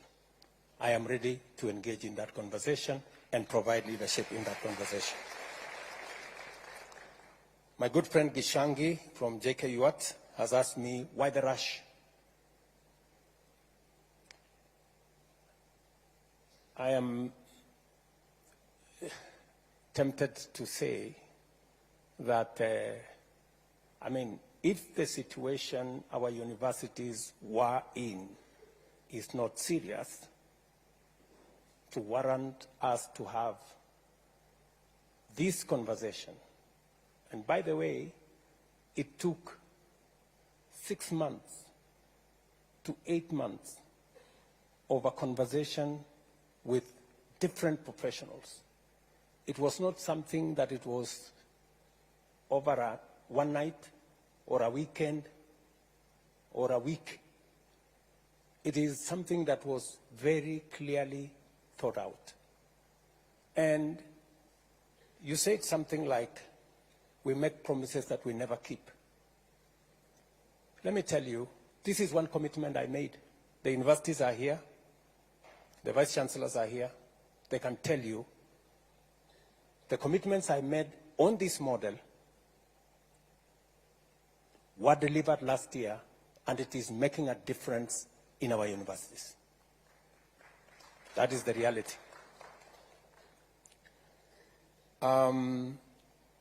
You did say that corruption is a big problem, and I agree with you 100%. Corruption is a big problem.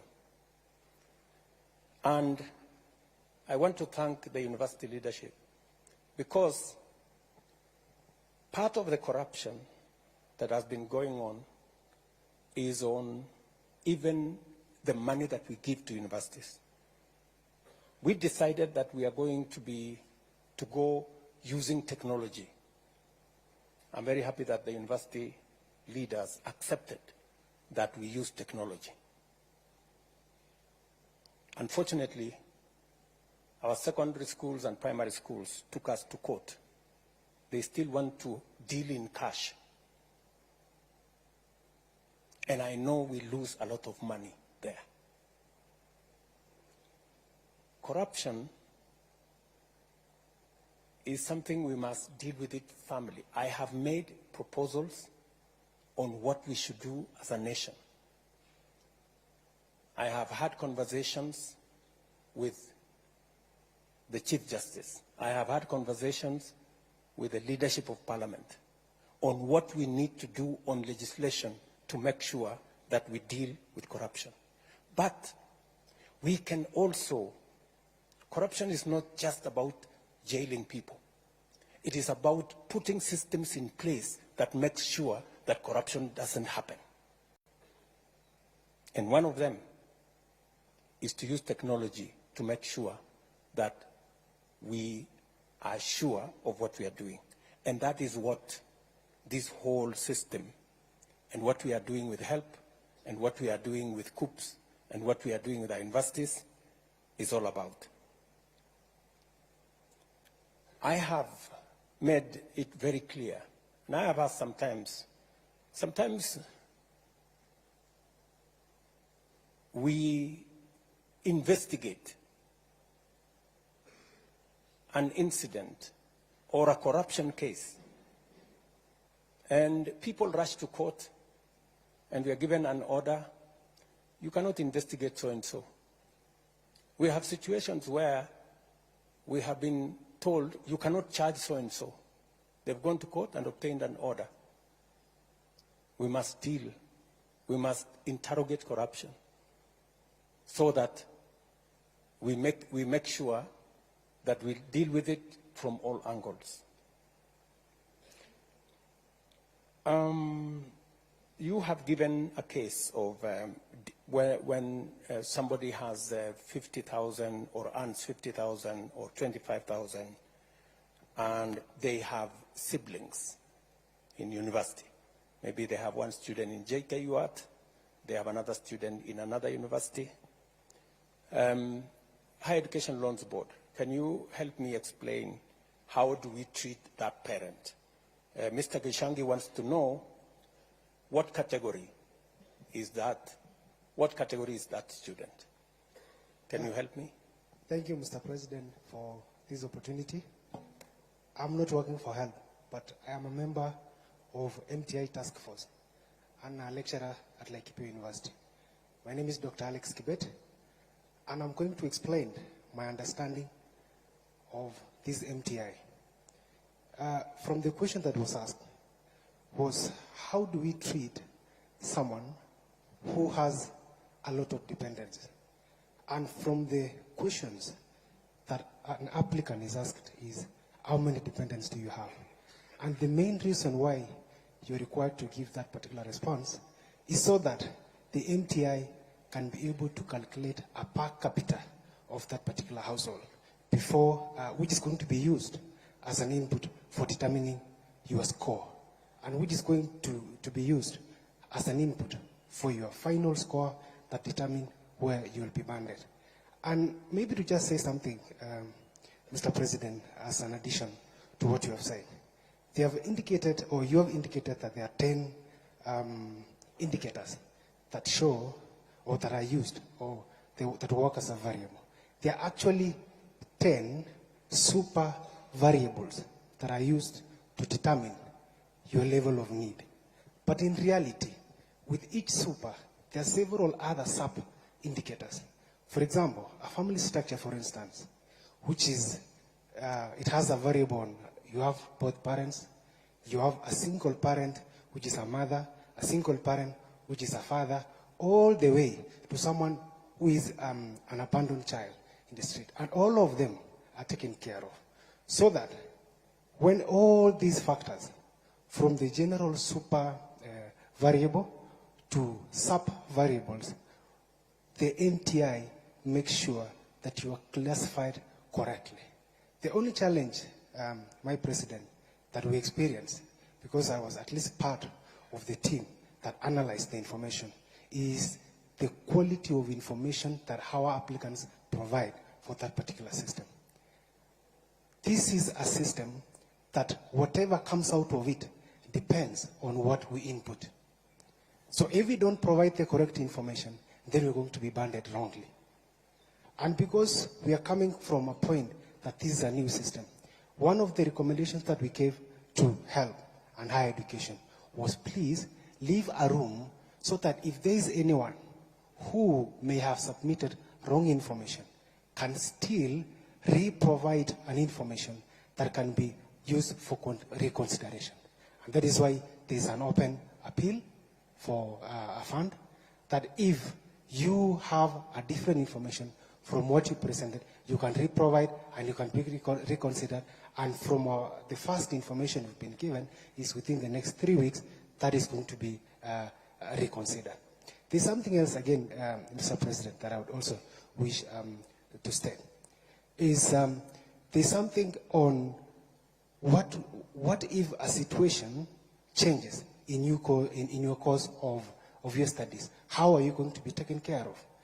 Let's say today you have both parents, and at the second year of your studies, something happens. Again, that is a factor that during our task force we considered and said, if a circumstance change, like your parents, guardian loses job, your parent loses job, you lose parents, you can re-provide the information that please reconsider my banding or my categorization so that I can have a space or be treated where I am supposed to be. There are some other small recommendations that we have suggested to them, and we hope they are going to work. Thank you, Mr. President. Thank you. Do you have anything useful to add, Mr. Kingori? No, Your Excellency. I think Dr. Kibet has said it well. Okay, thank you very much. So I think that is the information, Mr. Gishangi. You have also told me that there are people who masquerade as representative of students. And they have come to say we represent. I want to tell you, for the avoidance of any doubt, that any student I have met, they haven't said they represent anybody, at least to me. If they have told other people, I don't know. So I believe that every university has its own representation, right? And I have heard everybody here who has spoken, they have said, I am president of this college, vice president of that college. I have not heard anybody here saying, I am the president of all the universities. Or maybe I didn't, maybe it escaped my thinking, my listening. So I don't think there is anybody who has come to me to say they represent all the students of the universities. And if you are asking me that you want a representative body of all the students, that is a conversation I'm willing to have. And the universities, the leadership of universities should be part of that conversation so that we can all agree what mechanism are we going to use. Are we going to have elections in some form? Because, I mean, we're a democracy. Or how are we going to get a student leadership that represents our universities? That is a conversation that we can have. Somebody has told me, are you the one who said students who differ? There's somebody who told me about students who differ. Yes. So what is the situation of students who differ? I am not, yes, Higher Education Laws Board, can you help me there? Your Excellency, students who differ, the case of KCSE 2022, were all allowed to apply. So far, we have received 9,979 students from KCSE 2022, and this process is ongoing. So no student has been left behind. Thank you. Now, has he answered the question? Okay, what is the question? The question is, maybe a student who was already admitted, was in first year, instead of going to second year, they deferred, and then, is that the case?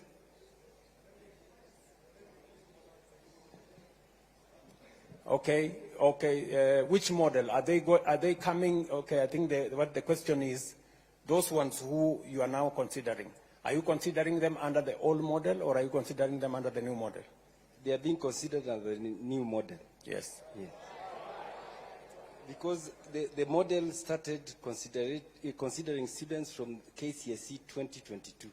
If you are from the previous years, that is KCSE 2021, 2020, and the previous years, then you fall into the old model. Thank you very much. Now, my good friend Gishangi says he wants to replace my friend Karungo Dangwa. I wish you well. I know you have said that if I behave well, you might consider your vote for me in 2027. But Mr. Gishangi, I want to tell you that my focus is not in 2027. That's not my focus. My focus is in transforming Kenya. That is my focus. You know, there is always, you know, a belief that we must focus on the next election. Good people, there is more than the next election. We need to do and make the right decisions for Kenya now. if we make decisions merely because we want to be popular, that's how we get ourselves into the kind of situation our country is. That's where we end with our universities in so much debt, because we are unable to make the decisions that will get our universities out of trouble. My sister, younger sister, Agneta, I like the name, by the way. Agneta, she's wondering why is only 12% considered in band 1, when actually majority of the people in Kenya, or a big portion, are poor. You know why, Agneta? Many of the children of the poor don't make it to university. That's the problem. And that's what concerns me. I explained to you, that the most disturbing thing is that the children of the poor are not in this conversation. And that is why, and it really bothers me, that is why I made the decision that I am going to hire the largest number of teachers. I'm going to put more money, invest more money in those schools where the children of the poor are, so that we give them an equal chance for them to be part of this conversation. I know it's not a very popular thing, but that's the correct position. That's why I'm going to hire another 20,000 teachers, God willing, by the end of this year. The same way I hired the 56,000, to send them to all these day schools and schools in those rural areas and all those day schools, to make sure that the children of the poor also make it to get to the university, so that they can come and sit here and have this conversation with the rest of us. That's my position. Let me also say the following. You have told me, and I agree, you're very sympathetic to my case, that we have said, let the students be admitted. Let all the students be admitted, even as we sort out the issues of how much they are going to pay, how much the households are going to pay.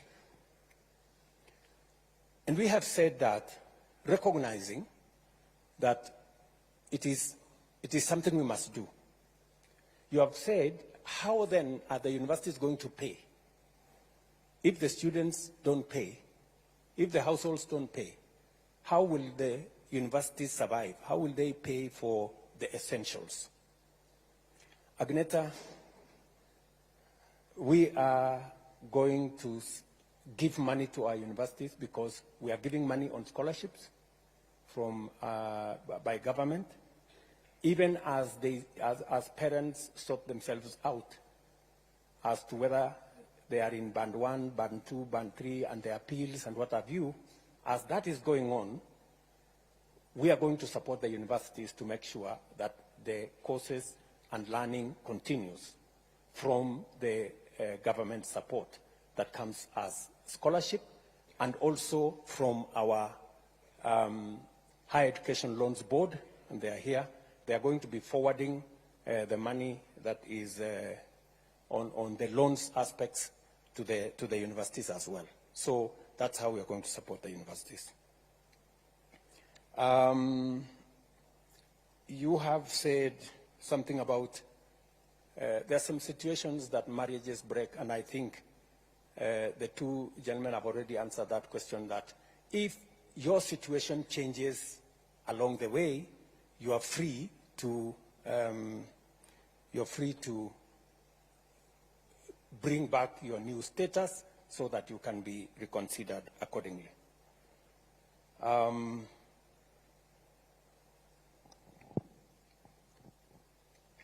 Nick Okoth, twins joining university. Higher Education Loans Board, if we have twins joining university, what is the situation? There was a question when they were filling the form, and they were asked, do you have a sibling joining university or TVET college? And if they said yes, they were supposed to input either the ID or the index number if they were minors. And that goes into considering where they are placed. Yes, because we score them up to 100, and that will give them another 29 points to move towards Band 1. Okay. Faustin Wandera from Nazarene University. You told me that you feel the universities are being... I have tried to explain that the private universities have sponsors, they have endowment funds, they have scholarships from different other avenues, and considering that we also know that there are students there who deserve support from government, we have made the same loans available to students going to public be available also to students in private universities. I'm very happy that you have ideas on how we can make the scholarship work. I am willing to listen to those ideas. I know you have invited me to some form of harambe or something. I think we have since said we should abolish harambes or something. We are on the way there. So, or maybe you are suggesting that some private sponsorship of students in the university. That one, you can take it up with me offline. It cannot be a conversation here. We can have a conversation in another place. Omar, sorry. Omar, it looks like he has left. Oh, you're there. Okay, you put on you put on a different outfit. Intra-school transfers. Omar says there are students who maybe because they are not sure of how things are, they apply for one course, and then when they get to the university, they want to change their courses, and in the process, they get lost somewhere, and their issues are not sorted out. Higher Education Loans Board, again, can you help me with that situation? Why does it take so long when students change courses and they are approved by the universities? Your Excellency, what would happen is that the list of the students who have transferred will be forwarded to COOPS for validation.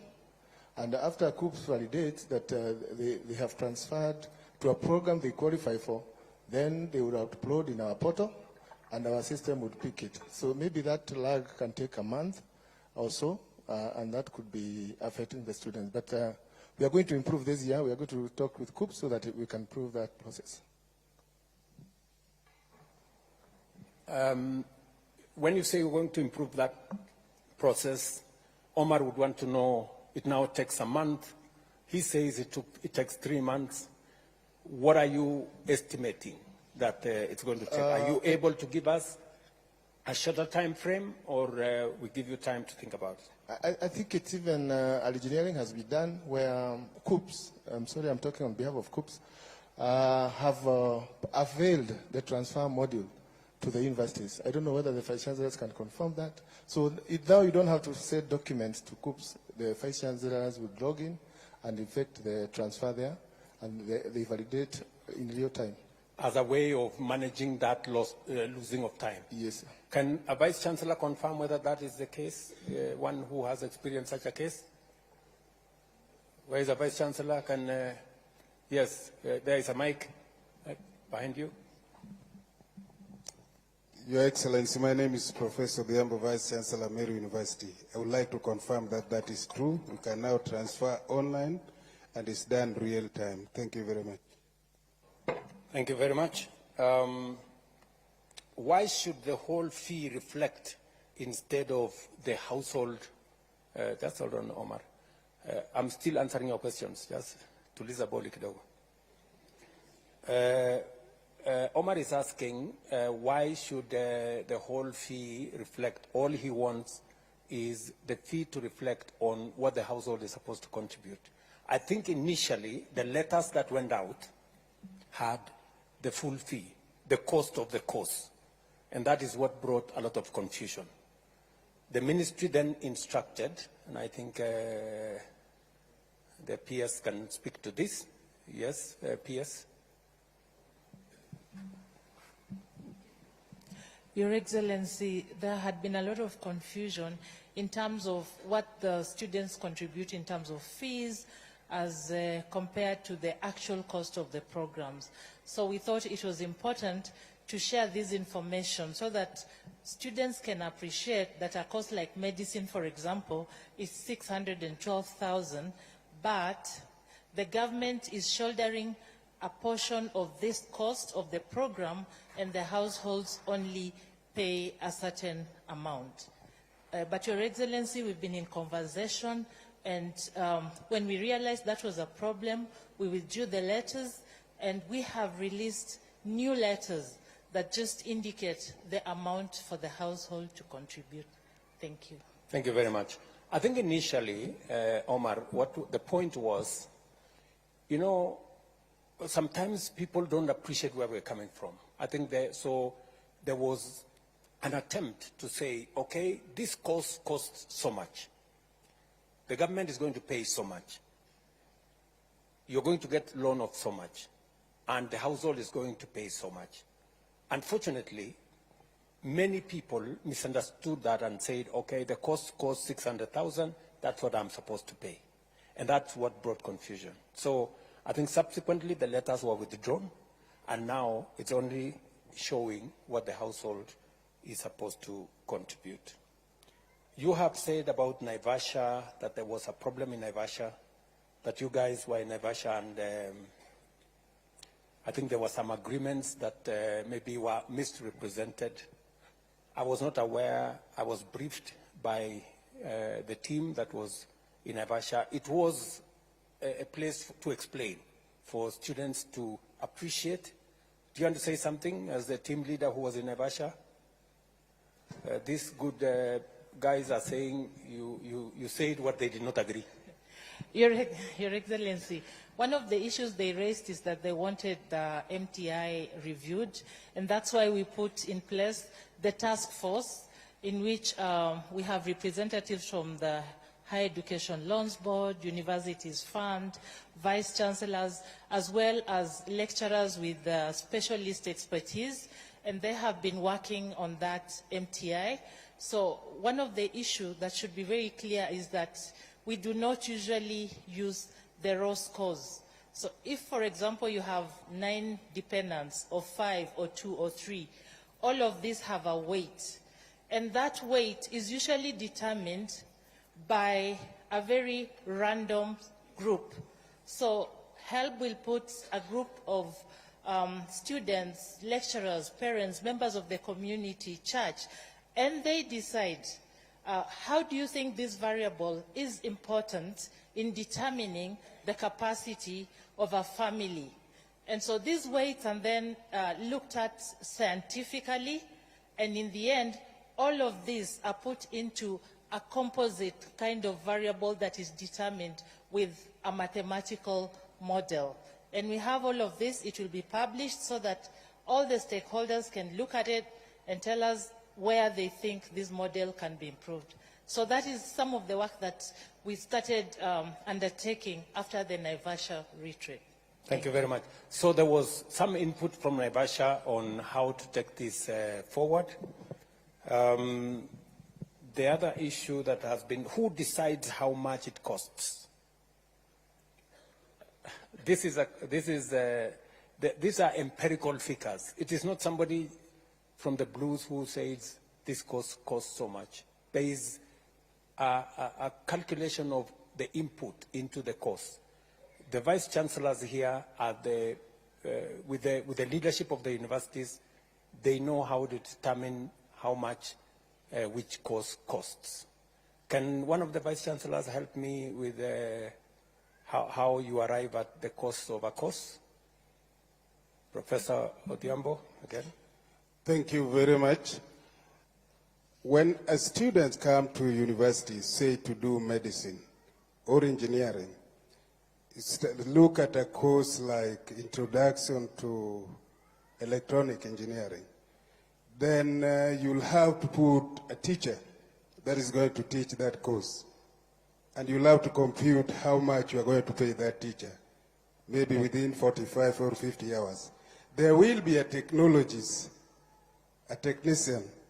Again, you'll pay that person. There will be the need of equipment that are going to be used. You'll have to cost them. The students will go for practicum or practica. They'll go for industry experience, and the teachers will have to follow them. You have to cost all this. Of course, there are other things like the electricity and all the rest. Now, the sum total of this will inform you the cost of running that course. And that is how we get, now for that engineering, perhaps there are 15 units in a year or in a semester. So once you get all that, you have the total cost. Maybe it come to 280, maybe it come to 612, maybe it come to, like it is a financial mathematician who was there, maybe it come to around 275,000 for financial engineering. That's how you get it, and that's what now become the cost of that program. Thank you, sir. So there is an empirical determination of these courses and how much it costs, and we just have to be realistic to it, that is what it is. There is no benefit in assuming that this course costs so much just by assumption. It has to be calculated and it has to be determined scientifically. Cluster points for private and public universities, my small sister here, Karen, said that some of the cluster points for public universities are a bit high, so sometimes you end up in a private university, which I don't know whether you applied for or you did not. Maybe you did not apply for. And therefore, you end up in a situation where you are asked to pay more because this is a private university and there is no scholarship. All you can get is a loan. So how do we determine that? Do we have anybody from COOPS who can help me answer this question, or somebody knowledgeable around there? Nobody is there. I will take it as homework. Yes, maybe my peers there can help me. Professor Mugendi is the chair of that cluster work at the COOPS, so he can speak to the cutoff points.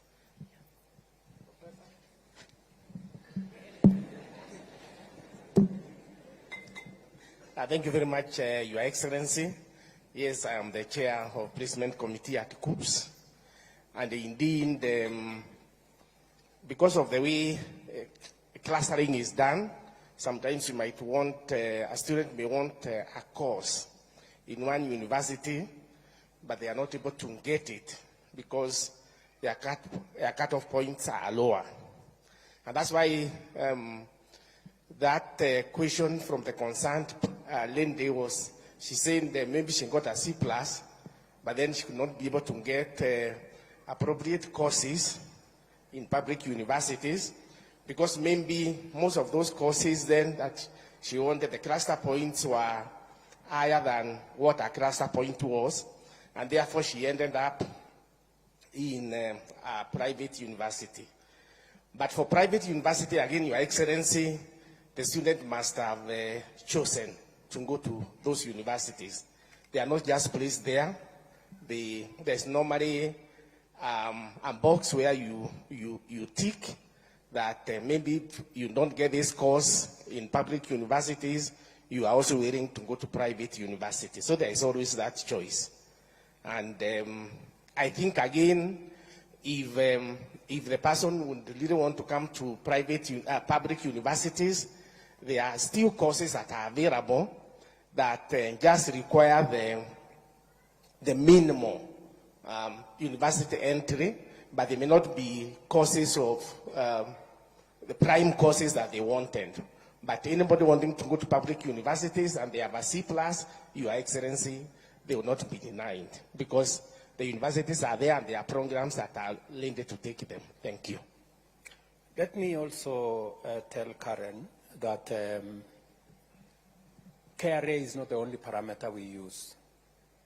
So this Maasai fellow with 100 cows, and there's no provision for what is your tribe in the whole thing. So there's no place for Maasais there. So the other parameters are there. Which school did you go to? Which primary school did you go to? You also registered under the education system. Are both your parents alive? You know, there are so many other parameters that eventually determine the classification. So even though you may not have some of your details in KRA, there are other parameters that contribute to the banding. So I think that is what informs the whole setup. My friend Tarus has given us a classic example of dentistry. Dentistry is the most expensive course. I don't know why you chose the most expensive course. To make your point, I guess, that this dentistry is a course that we have, universities have said it costs 730-something thousand. So this is a course that is fairly expensive because of all the reasons that we've been told by Professor Odhiambo there, the delivery of the course. And what are we going to do to make sure that we don't lock out children from vulnerable backgrounds from this course? We have to strike a balance between teaching the course at all, because we actually run the risk, Mr. Tarus, if we continue the way we are continuing, we run the risk of not teaching that course at all, or having a half-baked dentist, because we have made him to pass exams, and yet we haven't trained him enough. So that's a balance we have to strike. And you remember when we engaged, I told you this is an area of improvement that we may consider. What about the expensive courses? How do we have a ceiling on making sure that those coming from vulnerable backgrounds have a ceiling that does not exceed what they can pay? But let me also say the following, Mr. Tarus. You also know that students in Band 1 get an upkeep of 60,000, up from 52,000. Students in Band 2 get 55,000 as upkeep. We have also raised the upkeep for all the categories, because we also know that some of these students from these vulnerable backgrounds, they sometimes contribute to their own education if they have sufficient resources coming out of the student upkeep. And these are some of the nuances that we have to think about. The trade-off we have to make is, do we continue with a model that has put our universities under very severe strain and almost collapsed our education system, or do we improve it? That's the question we have to ask ourselves. Do we continue with a system that has the potential of collapsing all our universities, the Vice Chancellors, you've heard them say, or do we improve it? I would suggest respectfully that we improve it. and this is the way to improve it. And this conversation is part of what will inform how to improve it. And I want to encourage you as comrades, if I may, to be part of this improvement, to be part of these suggestions on how we are going to improve this system. Whether it is students doing medicine, as Tarusa said, or engineering or nursing, we must make sure that it improves and make sure that our education does not suffer what it has suffered so far. Does the appeals work? You know, if you appeal, do you have a chance of ever getting it right? I know I have seen in the media sometimes cases of people who have asked that they were put in the wrong bands. But there are cases of some of those students who were put in the wrong bands, who have made their appeal, given the correct information, and they have been put in the correct band. Are there such cases, for example, in this hall, if we have any who may want to say their bit who are in this hall? Because I remember there was Josiah from Kisii, and he made a very passionate, are you Josiah? Okay, you wanted to say something? Just hold your horse. Or do we have any other student who made an application and was given a chance to appeal? Yes, my friend? Are you among those who appealed? Yes? Okay, give him the mic. Let's hear what his story was. So nili-apply nikawekwa band 3, nikafanya appeal, nikawekwa band 2. What was the issue, for example? Were you told what the issue was? I wasn't told, so tuliambiwa to reapply, and you reapplied. Who initially? How had you applied? Who had applied for you? I applied through the cyber, and I filled out the details correctly. And then during the appeal, you have to write a better reason as to why you're appealing. And then you were reconsidered. I was reconsidered and placed in band 2. So how long did it take? Like a week. A week? Yeah. 1 week. Okay. There are some other people who have applied. There are others who have taken in some of our suggestions, and we have seen them progress. Now, good people, I am told it is 10 p.m., 10:10, and we had time up to 9 what? What was our cutoff time? 9:15. So we are an hour late. So let me conclude by saying the following, that I have listened very carefully to, yes, my friend, you have something to say? Give him the mic. Yes, thank you, Mr. President, for giving me this opportunity to talk. So my question was about my institution there at TUK. So when you were coming to launch the S block at the Technical University of Kenya, you told us that there was the land that is behind the Kenya Poly, that is the Technical University of Kenya.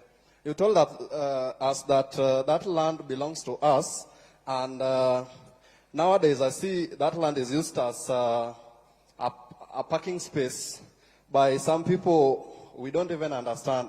So kindly can you clarify how that land went?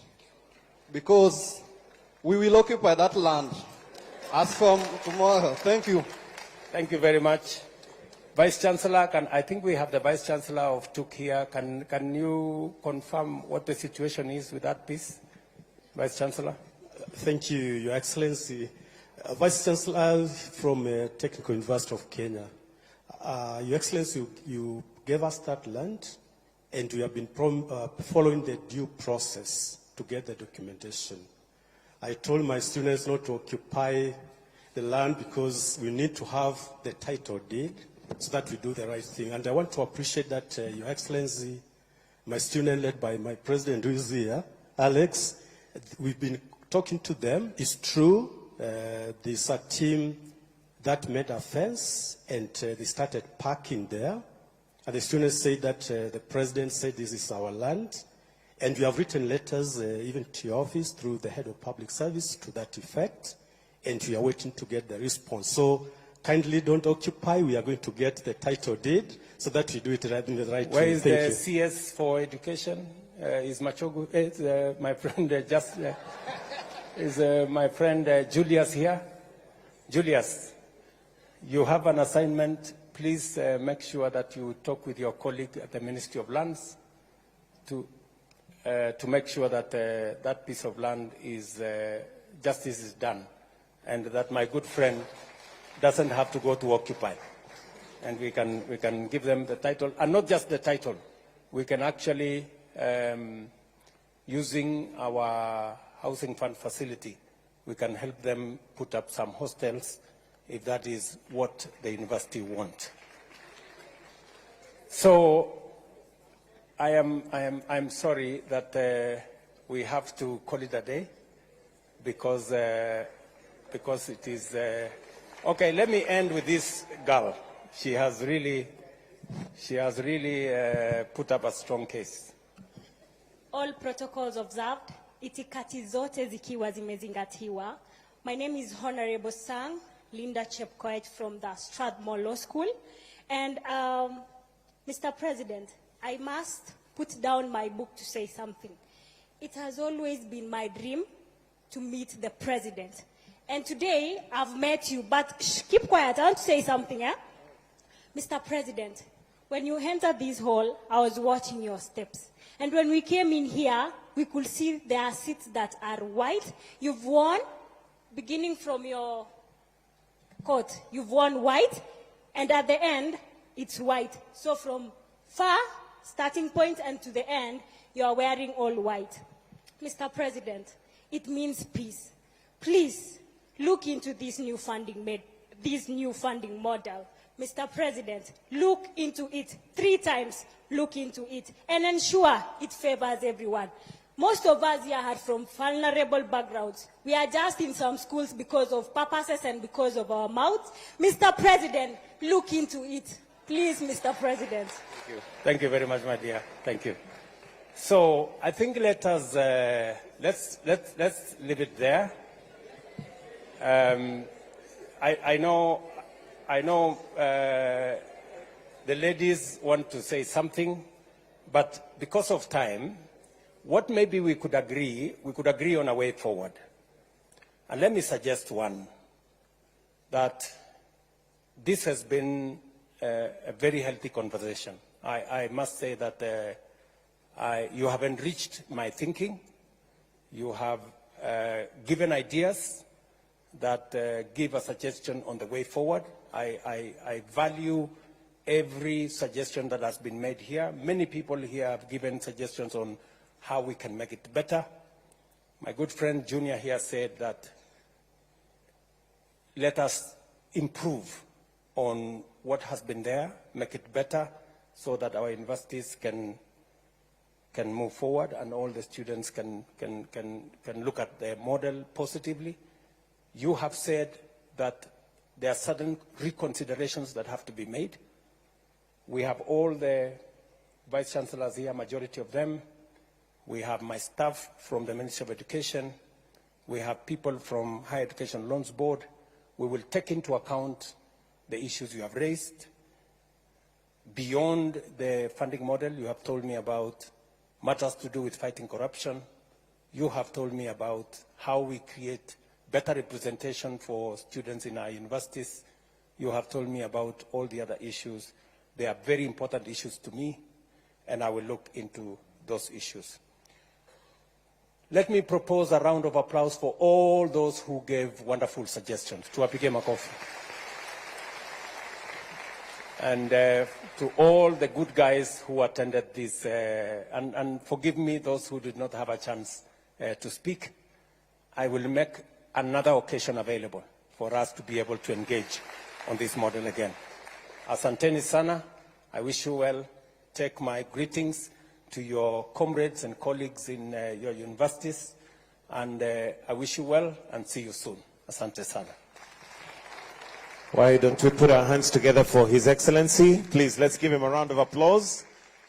That's almost quite a number of hours right there. Your Excellency, thank you very much. I'll request that now we be upstanding as we allow His Excellency to exit.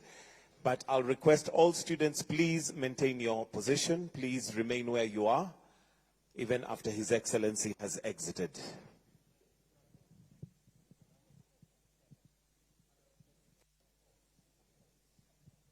And a round of applause for His Excellency.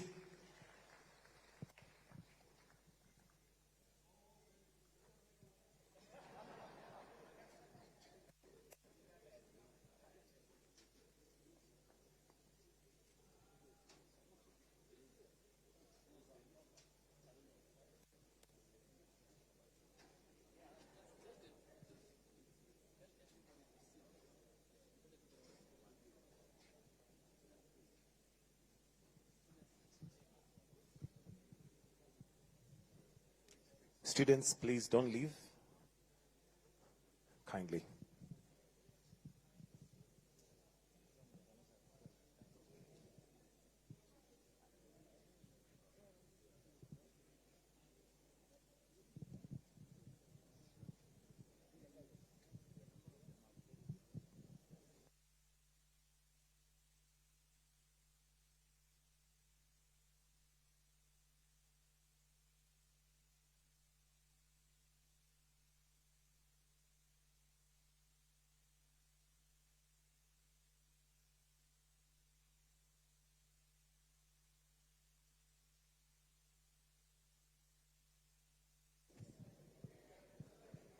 Students, a reminder, please let's maintain our position. Don't leave. Even after His Excellency has exited, kindly let's stay back.